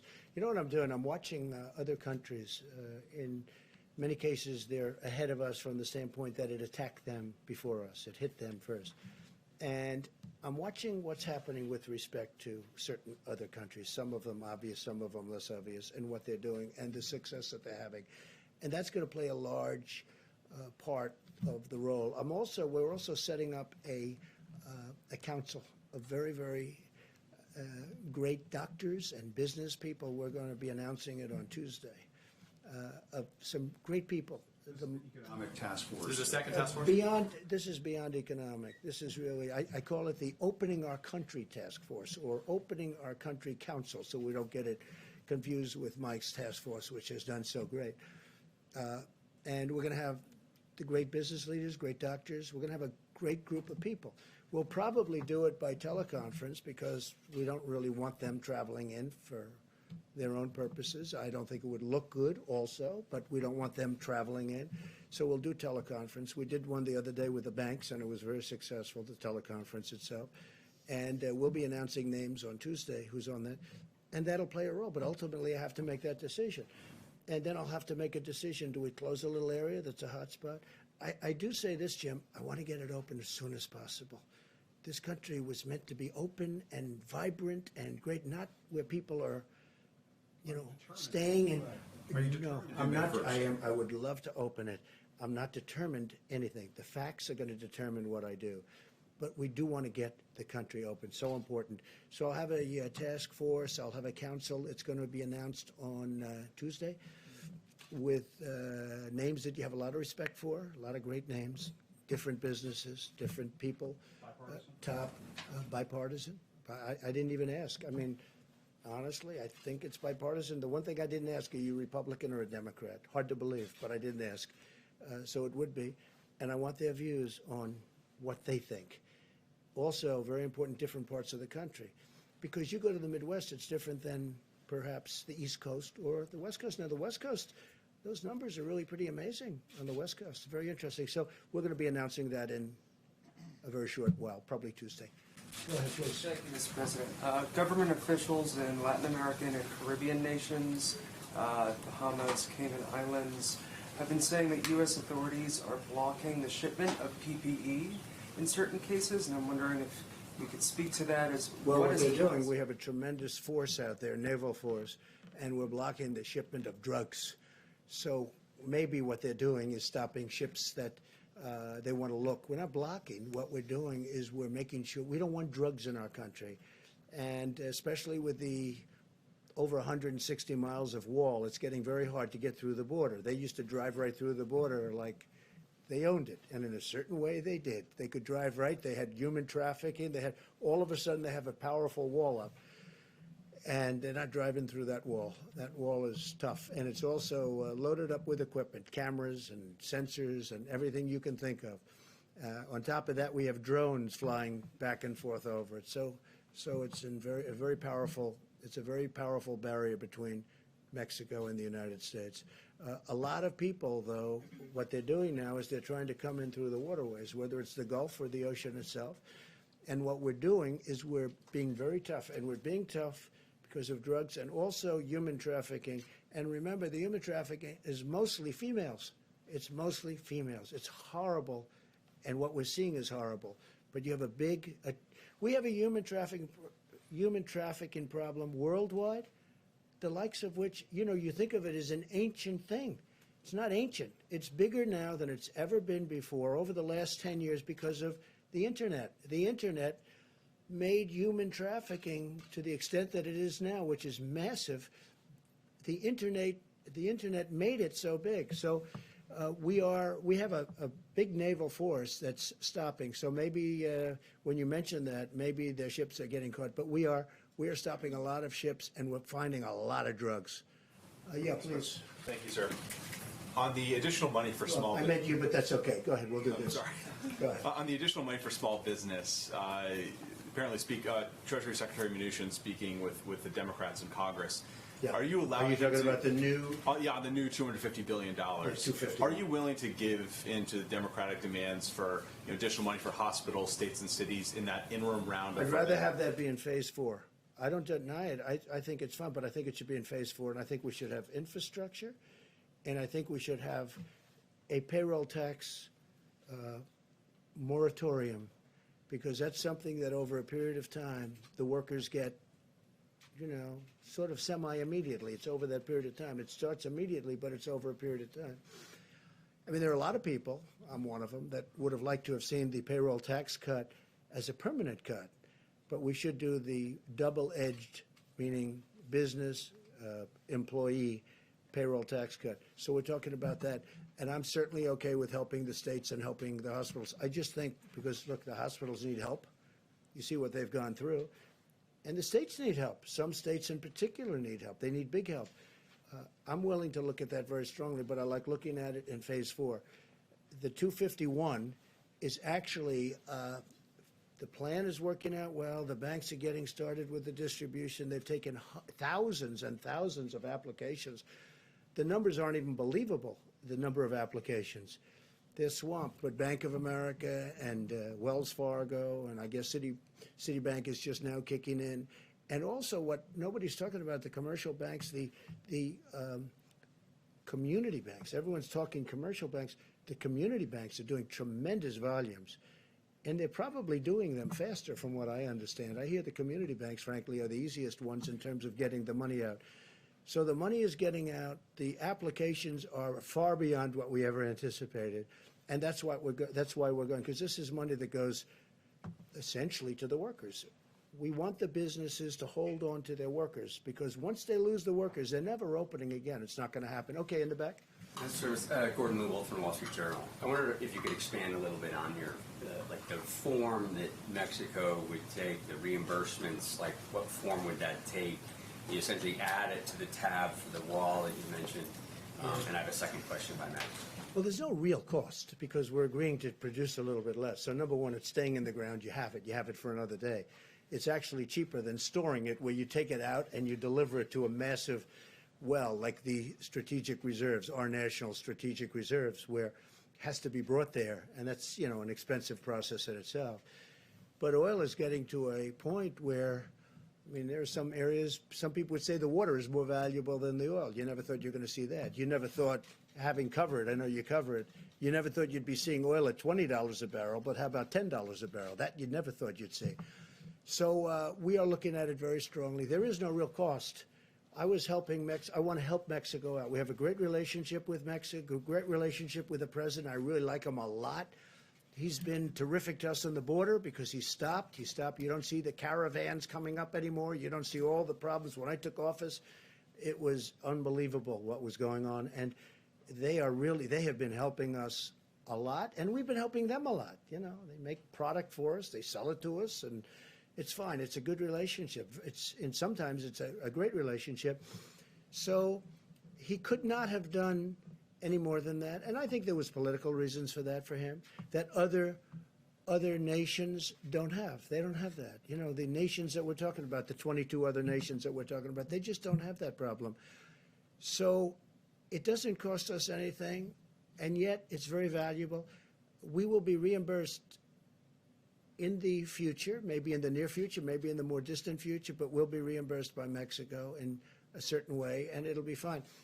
But we get Mexico over the hump. Now, with all of that being said, that doesn't mean the deal's going to happen anyway, because they still have a lot of different states. But this was one of the stumbling blocks. Okay, go ahead. If I may, China and some other countries have been particularly active, seen as maybe taking advantage of the U.S. during this process, during this period. China particularly active in the South China Sea, got a carrier down, obviously. What's your message to some of these adversaries and competitors? Well, look, the way I view it is this. China has taken advantage of the United States for 30 years, okay? I mentioned the World Trade Organization. China has taken advantage of us through that and using rules that are unfair to the United States, and they should have never been allowed, this should have never been allowed to happen. When China joined and was allowed to join under those circumstances, the World Trade Organization, that was a very bad day for the United States because they had rules and regulations that were far different and far easier than our rules and regulations. Plus, they took advantage of them down to the last, and you know China and you study China, and you know what I mean. They took advantage of them like very few people would even think to take advantage of them. And again, they are considered, right, a developing nation. We are not considered a developing nation. They're given advantages. Okay. For many years, China has ripped off the United States. And then I came along. And right now, as you know, China's paying 25%, and we've taken in billions and billions and billions of dollars in tariffs from China. And I know a lot of the people kept saying, oh, no, we're paying. Well, we're not paying. You know, countries are different. Not every country is China. But China would devalue their currency, and they'd also pour out money. And they essentially were paying most of those tariffs, not us. And as you know, we've taken in tens of billions of dollars. They targeted our farmers. But we took in so much money that I was able to give back. 1 year it was 12 billion, 1 year it was 16 billion. I was able to give back our farmers the money that they were targeted, hurt. China bought 12 billion and bought 16 billion. 1 year 12, 1 year 16. I was able to give them back the 12 and then give them back to 16, the farmers. And they weren't targeted, and they're all in business. Now we're doing it because they got targeted in a different way. Now I'm going to be very interested to see. So we signed a deal with China, and under that deal, they're supposed to buy substantially in excess of $200 billion from us. That's not only farm product, it's manufacturing product, it's lots of different things. They're going to buy a lot. I just want to see if they live up to that deal. I know President Xi, I would say he would live up to the deal. But remember this. I never took off the tariff. It's still 25%. That's a big 25% of $250 billion. So for the first time, and you saw also, now again, I'm going before the virus hit, because that's sort of like, let's start all over again. Okay? I can't tell you that yet, because that chapter hasn't been written yet. But go up a few weeks ago, the deficit with the United States and China was coming way down. Nobody's seen that. Nobody's ever seen that before. But the deficit has come way down. So now we start a new chapter.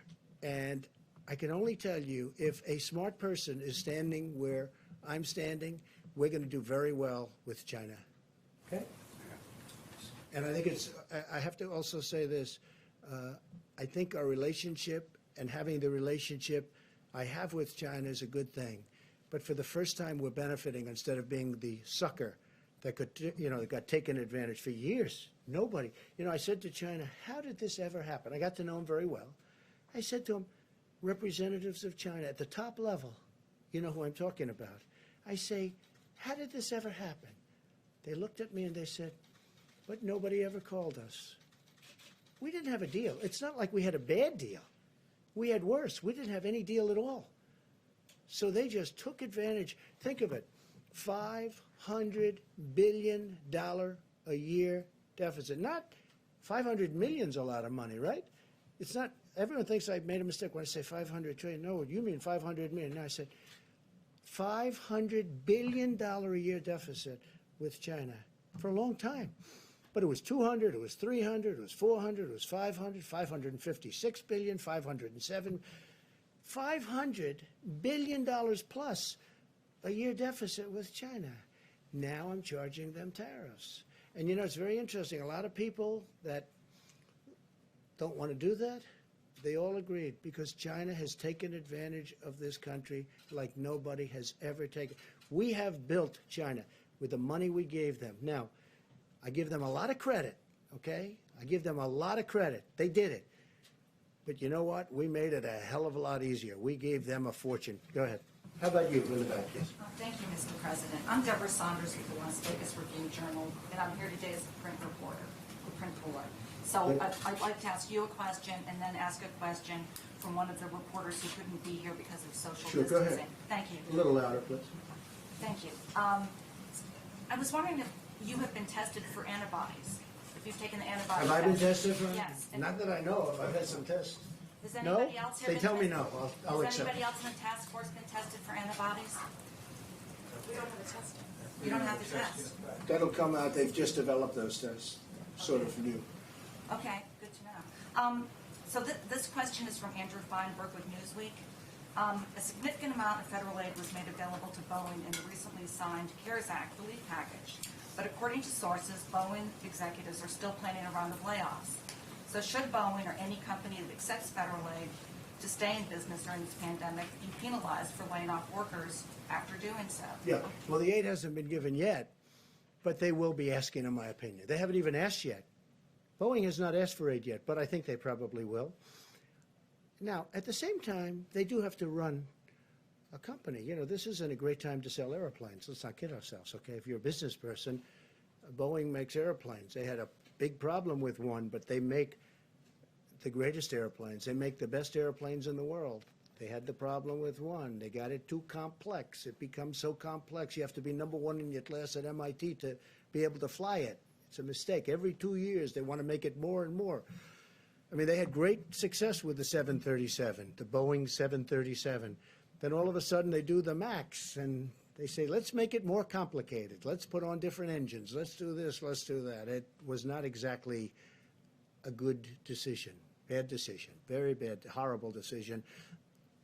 Number one, human lives, and number two, horrible what's happened to the company. Here's a company, from a business standpoint, was like probably the greatest company in the world, in my opinion. I think it amounts to 1% of GDP. Some people say it's a half. I think it's 1. But here's one of the greatest companies anywhere in the world, maybe the greatest. And boom. Now, on top of what happened there with the 2 planes, and they say they have that fixed. That's good. They say they have it fixed undisputably. In fact, somebody said, they gave me something. I said, you should say it that way. They said, sir, this is now the safest airplane in the air. I said, that's what you should say. That's a very good statement. It's the safest airplane in the air.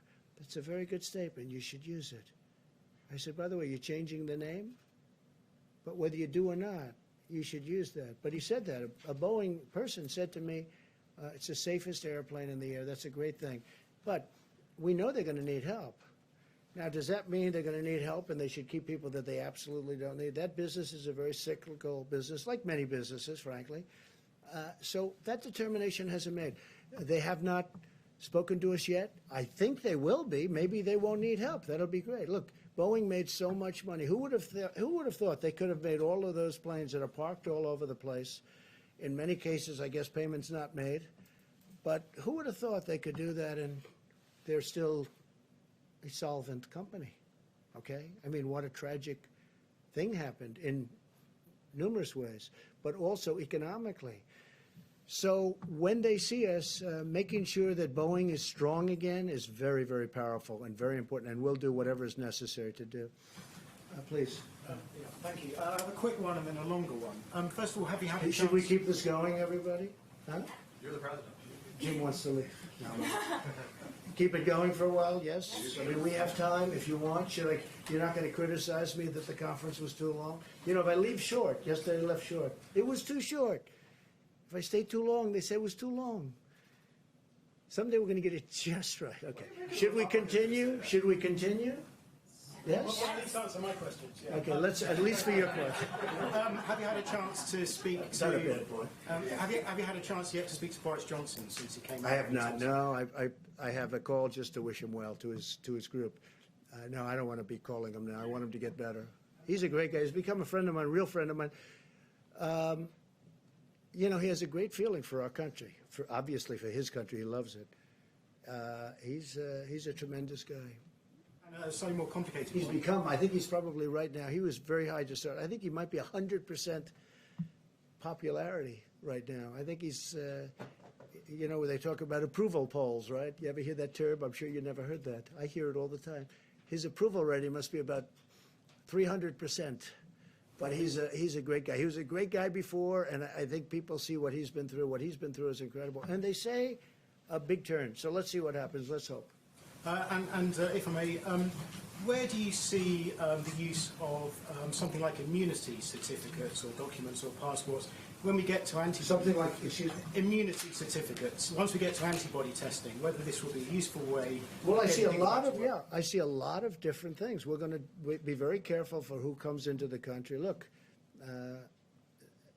my opposition party wants to have open borders. This is a case where I'm very glad that my position is I don't want open borders. I want very strong borders. That includes not only on the southern border, our southern border with Mexico, and you could also say our northern border with Canada. But we want to have strong borders. And I think this is maybe one of the learning points. We learned something about borders. We need borders. The country needs borders to be a great country. And this is... I think this is a great point. Go ahead. Do you have something else? Yeah, I wasn't just thinking about for borders. I just thought for ordinary Americans who are currently stuck at home, if they're tested for antibodies, it turns out they've had the disease and therefore shouldn't be infected again. Some sort of documentation that would allow them to go back to work safely. You mean once they get better? Yeah, or people who might not... Okay, so they have the disease, and they're better, and they have the immunity now. They have, supposedly, according to what I'm hearing, it could be for a long period, could be for a lifetime, it could also be for a year or two, I'm hearing, Tony. So nobody's told me yet if it's for a year, if it's for 2 years, or if it's for a lifetime. Like chicken pox. They say if you have chicken pox, you have immunity, they say for a lifetime. I hope that's true. But nobody's actually told me with certainty, maybe because they don't know yet. You don't know yet. Because it's new. You know, this came upon us. Nobody knew. They do know you have it for a period of time. And it's strong for a period of time. They don't know, and that's hence the antibodies that we're making. I saw somebody who was really sick, and he got better, a young person, relatively young person, 35, and physically fit, you know, and he got better. He made it, barely, but he made it. His first thing that he did when he was better is, I want to give whatever I can give to help other people, because nobody should go through it. It's a tough thing. So we don't know yet how long, if you'd like to add anything to that, but we don't know yet, is it a year? It will be a year, but is it more than a year? And only time is going to tell, okay? Thank you. One more question. Go ahead, try one more. Will you have governors, mayors, members of Congress on the Open the Country Council that you talked about? Yeah, I think so. I think we're going to put some governors. I've gained great respect for governors, both Republican and Democrat. I've actually become friends with some of the Democrat governors that I wouldn't have really had the privilege of getting to know. And Governor Murphy of New Jersey is a very liberal guy. I'm not, but we've had a great relationship.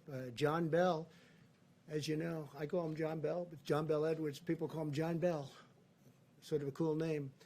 From Louisiana, I have a very good relationship with him.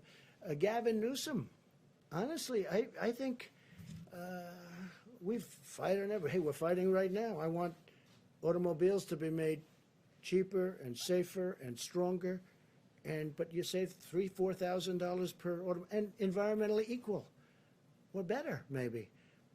And we're fighting on that. We're fighting a lot of different things. We fight on the border. He wants open borders. I want people to come into our country illegally. But I've gotten very friendly with Gavin Newsom. He's done a very good job here. I think I've gotten very friendly. I mean, he's been, I think, sort of a friend of mine for a long time. Don't get to see him much, but Governor Cuomo of New York, we talk all the time. I told you, I spoke to him literally the last call just before walking in here. I've really developed a lot of good friendships with the governors, and including the governors. I think Mike DeWine, Republican, but I think he's done a great job in Ohio. So yeah, I want to put on both parties. I want to have some governors. I'm not going to have all of the governors, but I'd like to put some representative governors on the council. Yes, I would like to do that. Any to serve? Yes. I have. I've asked a couple of them. They've all said yes. So far, everyone said yes. I think everybody would like to be on that council. That's a very important council. Go ahead in the back. You haven't gone yet. Thank you, Mr. President. Two questions, if I may. Do you have a message to those pastors who are still planning to have Easter services, defying the public health guidelines? Well, so you're going to have to say it louder. To those what? To those pastors who are still planning to have Easter services in person. Pastors who Oh, are the pastors. I defying- didn't understand your word. Okay. You have a very nice voice, but it's a little bit low, and you're far back. I've had talks with the pastors, and most of the pastors agree. And it's a very complex subject, let's face it, for the obvious reasons. I don't have to go into it. Most of the pastors agree that they are better off doing what they're doing, which is distancing. They feel that let's get this over with, and they want to get back to church so badly. I mean, can you imagine we have Easter Sunday, and I'm going to be watching Pastor Robert Jeffress, who's been a great guy. Did I tell you? He's been a great guy, and I'm going to be watching on a laptop. Now, a laptop is not the same as being in his church or being in another church. It's not. No matter what you say, you don't get to say, oh, isn't it wonderful? But I've done this for 3 weeks, and they've had tremendous, I let people know who it is. They've had the biggest audiences they've ever had. They have millions of people now watching, and people are really liking what they're hearing. So I'm going to be with, on Easter, Pastor, I don't even know if he knows it yet, but he will soon. I think he will in about 2 minutes. Pastor Robert Jeffress, and he's a terrific guy, a terrific man. I've gotten to know him very well. He's a man of great compassion. He loves our country, and I'm going to be with him on Easter, meaning I'm going to be with him watching on a laptop. Doesn't sound good, but it's, it's one of those things. It cannot be church. I'm not going to get into it. It cannot be church. Most pastors and most people, of faith, people that we listen to and respect and admire. Franklin Graham is a person I have great respect for. Most people will, and who's done an incredible job in New York on Central Park, where they put up Samaritan's Purse. He's done an incredible job. The son of the late, great Billy Graham. His family is incredible. He's incredible. Franklin Graham, the job he's doing he loves to do it. He has such a passion, and that's why he's so good at it. He does it with incredible love. And he will tell you, we're all saying we've got to get our country cured. I know there are some pastors and ministers and others that want to get together. And I have great respect for them. Two of them I know. But I would say first, I'm a Christian, heal our country. Let's get healed before we do this. And if there's time to do that, we'll do it for hopefully the rest of our lives. Please. Thank you. The Mercy and the Comfort seem to be underutilized at the Yeah. moment in Los Angeles and New York. Is there any consideration either to sending the medical units into the cities to help Yes. the hospitals there, or to moving the hospital ships? So the Mercy and the Comfort were sent when projections were much higher. And I say, Tony backed it up. Deborah made the statement. They said, you're not going to need these many rooms. But we wanted to be prepared. I mean, you know, we had the ship. They did an incredible job. With the Comfort was supposed to be in maintenance for a period of 4 weeks, and they had it done in 3.5, 4 days. And it came up. And so we had it there.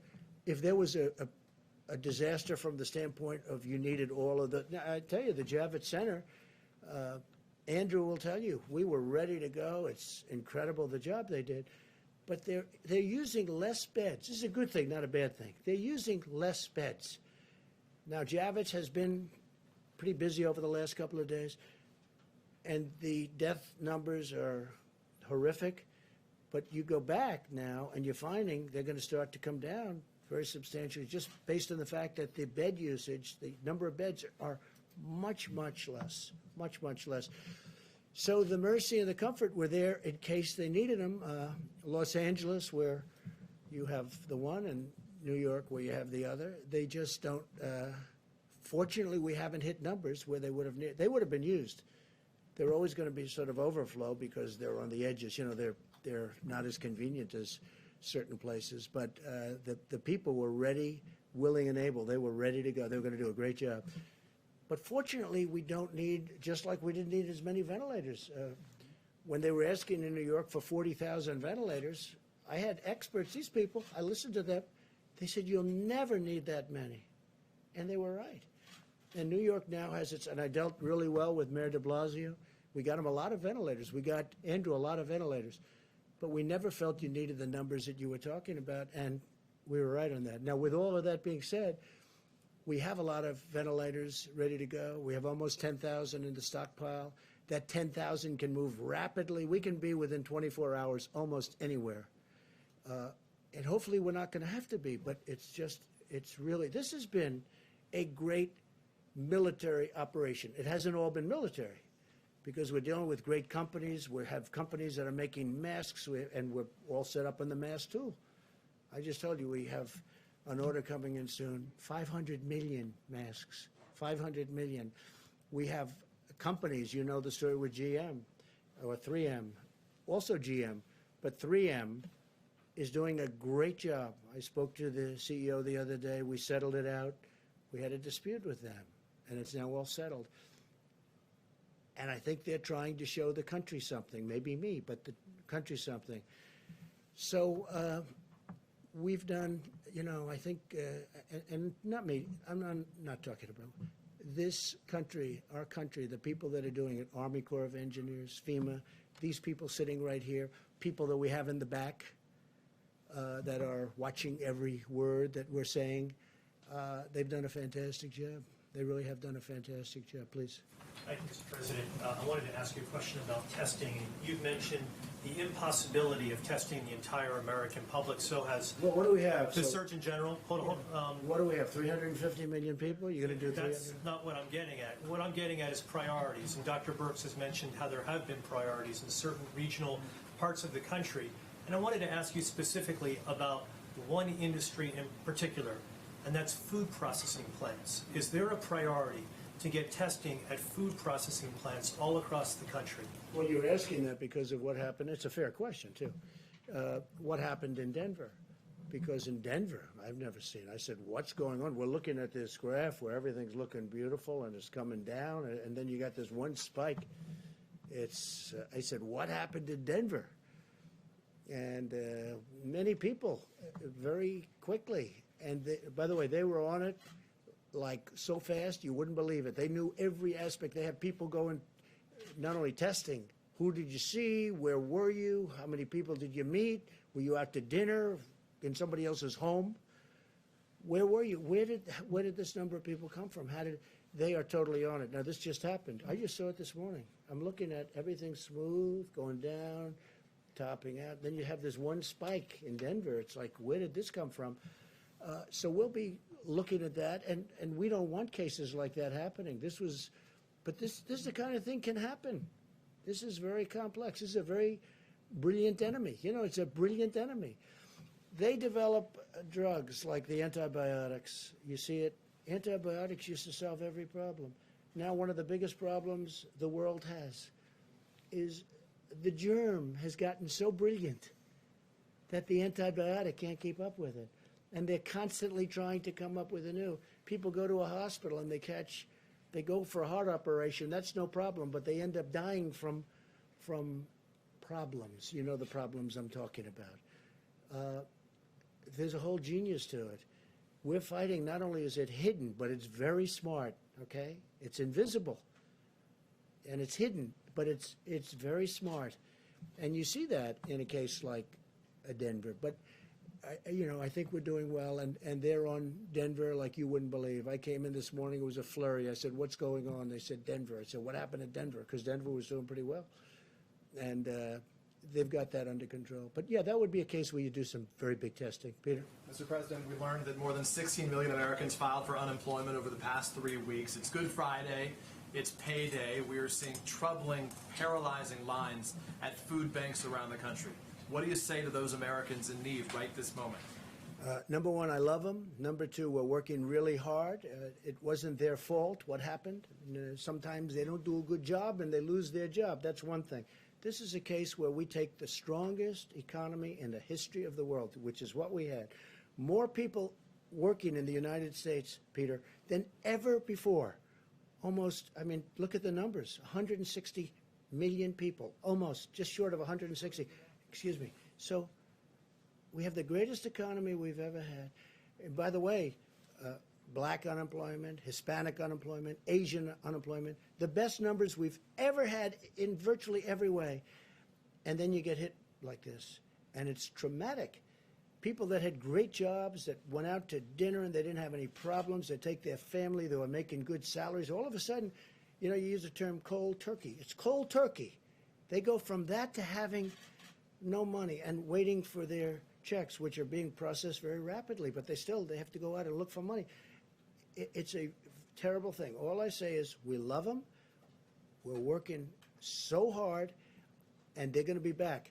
And I hope they're going to be back even stronger than before. Let me ask you about that if I can, just to follow up then. You chose not to do a national stay-at-home order. Now that you say you want to reopen parts of the economy, what authority do you have to do that? Isn't it ultimately up to the states to do that? Yeah, no, it's really, the states can do things if they want. I can override it if I want. But the national stay-at-home, just so you understand, 95% of the country is stay-at-home. Like as an example, I was speaking with the great governor of Texas, Greg Abbott, the other day. He has a stay-at-home. A lot of people didn't even know it. But he had a stay-at-home. Some people reported Texas wasn't. He had a very strong stay-at-home. 95 to 96%, South Carolina, as you know, has it, which at one point, a week ago, they didn't have. South Carolina, another great governor, McMaster.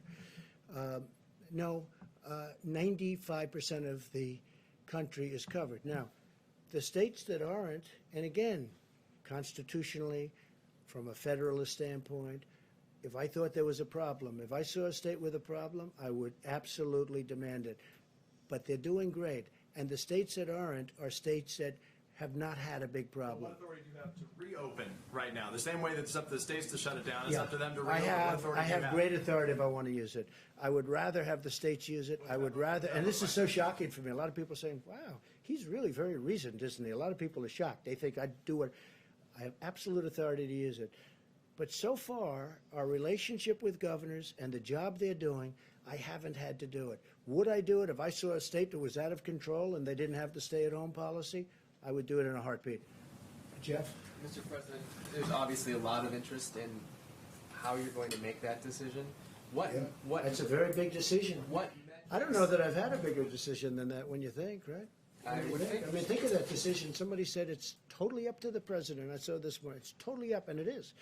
I don't know that I've had a bigger decision, but I'm going to surround myself with the greatest minds. not only the greatest minds, but the greatest minds in numerous different businesses, including the business of politics and reason. And we're going to make a decision, and hopefully it's going to be the right decision. I will say this. I want to get it open as soon as we can. We have to get our country open, Jeff. Can you say, sir, what metrics you will use to make that decision? The metrics right here. That's my metrics. That's all I can do. I can listen to 35 people. At the end, I've got to make a decision. And I didn't think of it until yesterday. I said, you know, this is a big decision. But I want to be guided. I'm going to be guided by them. I'm going to be guided by our vice president. I'm going to make a decision based on a lot of different opinions. Some will maybe disagree, and some I'd love to see it where they don't disagree. Will there be risks? There's always going to be a risk that something can flare up. There's always going to look at what's happening where countries are trying to get open and there's a flare up and they'll go. But I'd like the flare up to be very localized so that we can control it from a local standpoint without having to close. There's always a risk. This is genius that we're fighting. You know, we're fighting this hidden enemy, which is genius, okay? It's genius. The way it's attacked so many countries at so many different angles. And I mean, you take a look at what's going on. And the greatest doctors in the world, I think they're close, by the way, but they haven't figured it out yet. Look what it's done to some people. I mean, some people it's grabbed, and it's a horrible way to go. You want to know the truth? It's a horrible, and then other people it hardly has an impact on. We talked about it. It's sniffles. It's less. They don't even know they had anything.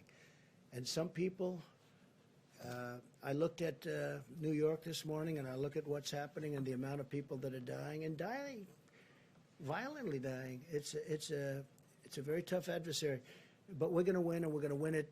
We're going to win it very decisively. I'm going to have to make a decision, and I only hope to God that it's the right decision. But I would say, without question, it's the biggest decision I've ever had to make. Follow-up for the doctors, if I may, for Dr. Fauci and Dr. Birx. The models, as I understand them, are based on social distancing continuing through May. Is that correct? And if you were to open the economy on May 1st or sometime during that month, would that impact the models in terms of the deaths that you expect? Want to answer that? We're taking turns today. Good. It's good. So the model, the IHME model, does state that it's through May. We've had these model discussions, haven't we, for weeks now. So the models are informed by the data, and you can see how much that model has shifted on the amazing work of the American people. So I think that's what we're evaluating right now. Remember when I talked yesterday, I've been in public health a long time. I have never, except for Ebola, where we worked very closely with the communities about specific issues, we've never taken a countrywide or a global-wide approach to mitigation. This is unprecedented.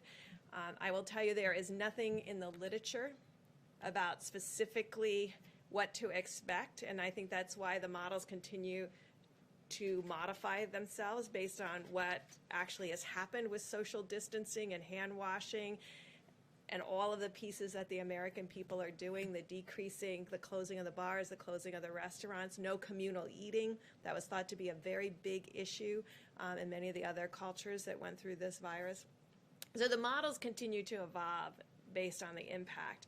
And so therefore it makes it very difficult to interpret each component of social distancing and which ones are absolutely critical. Now there's a way to do that in multivariate analysis potentially. Now I want everyone to understand there are states that are testing. There are states that are doing contact tracing. So I mean, I think sometimes we get, we look at what New York is doing and Detroit, and we forget that there's a Utah and a New Mexico and a North and South Dakota and a whole series of states that have been doing testing and contact tracing and have been testing at rates higher than that per capita rate that we all have discussed. So we're looking at that. What did they do? Where are the most vulnerabilities? Where are the outbreaks most likely to occur?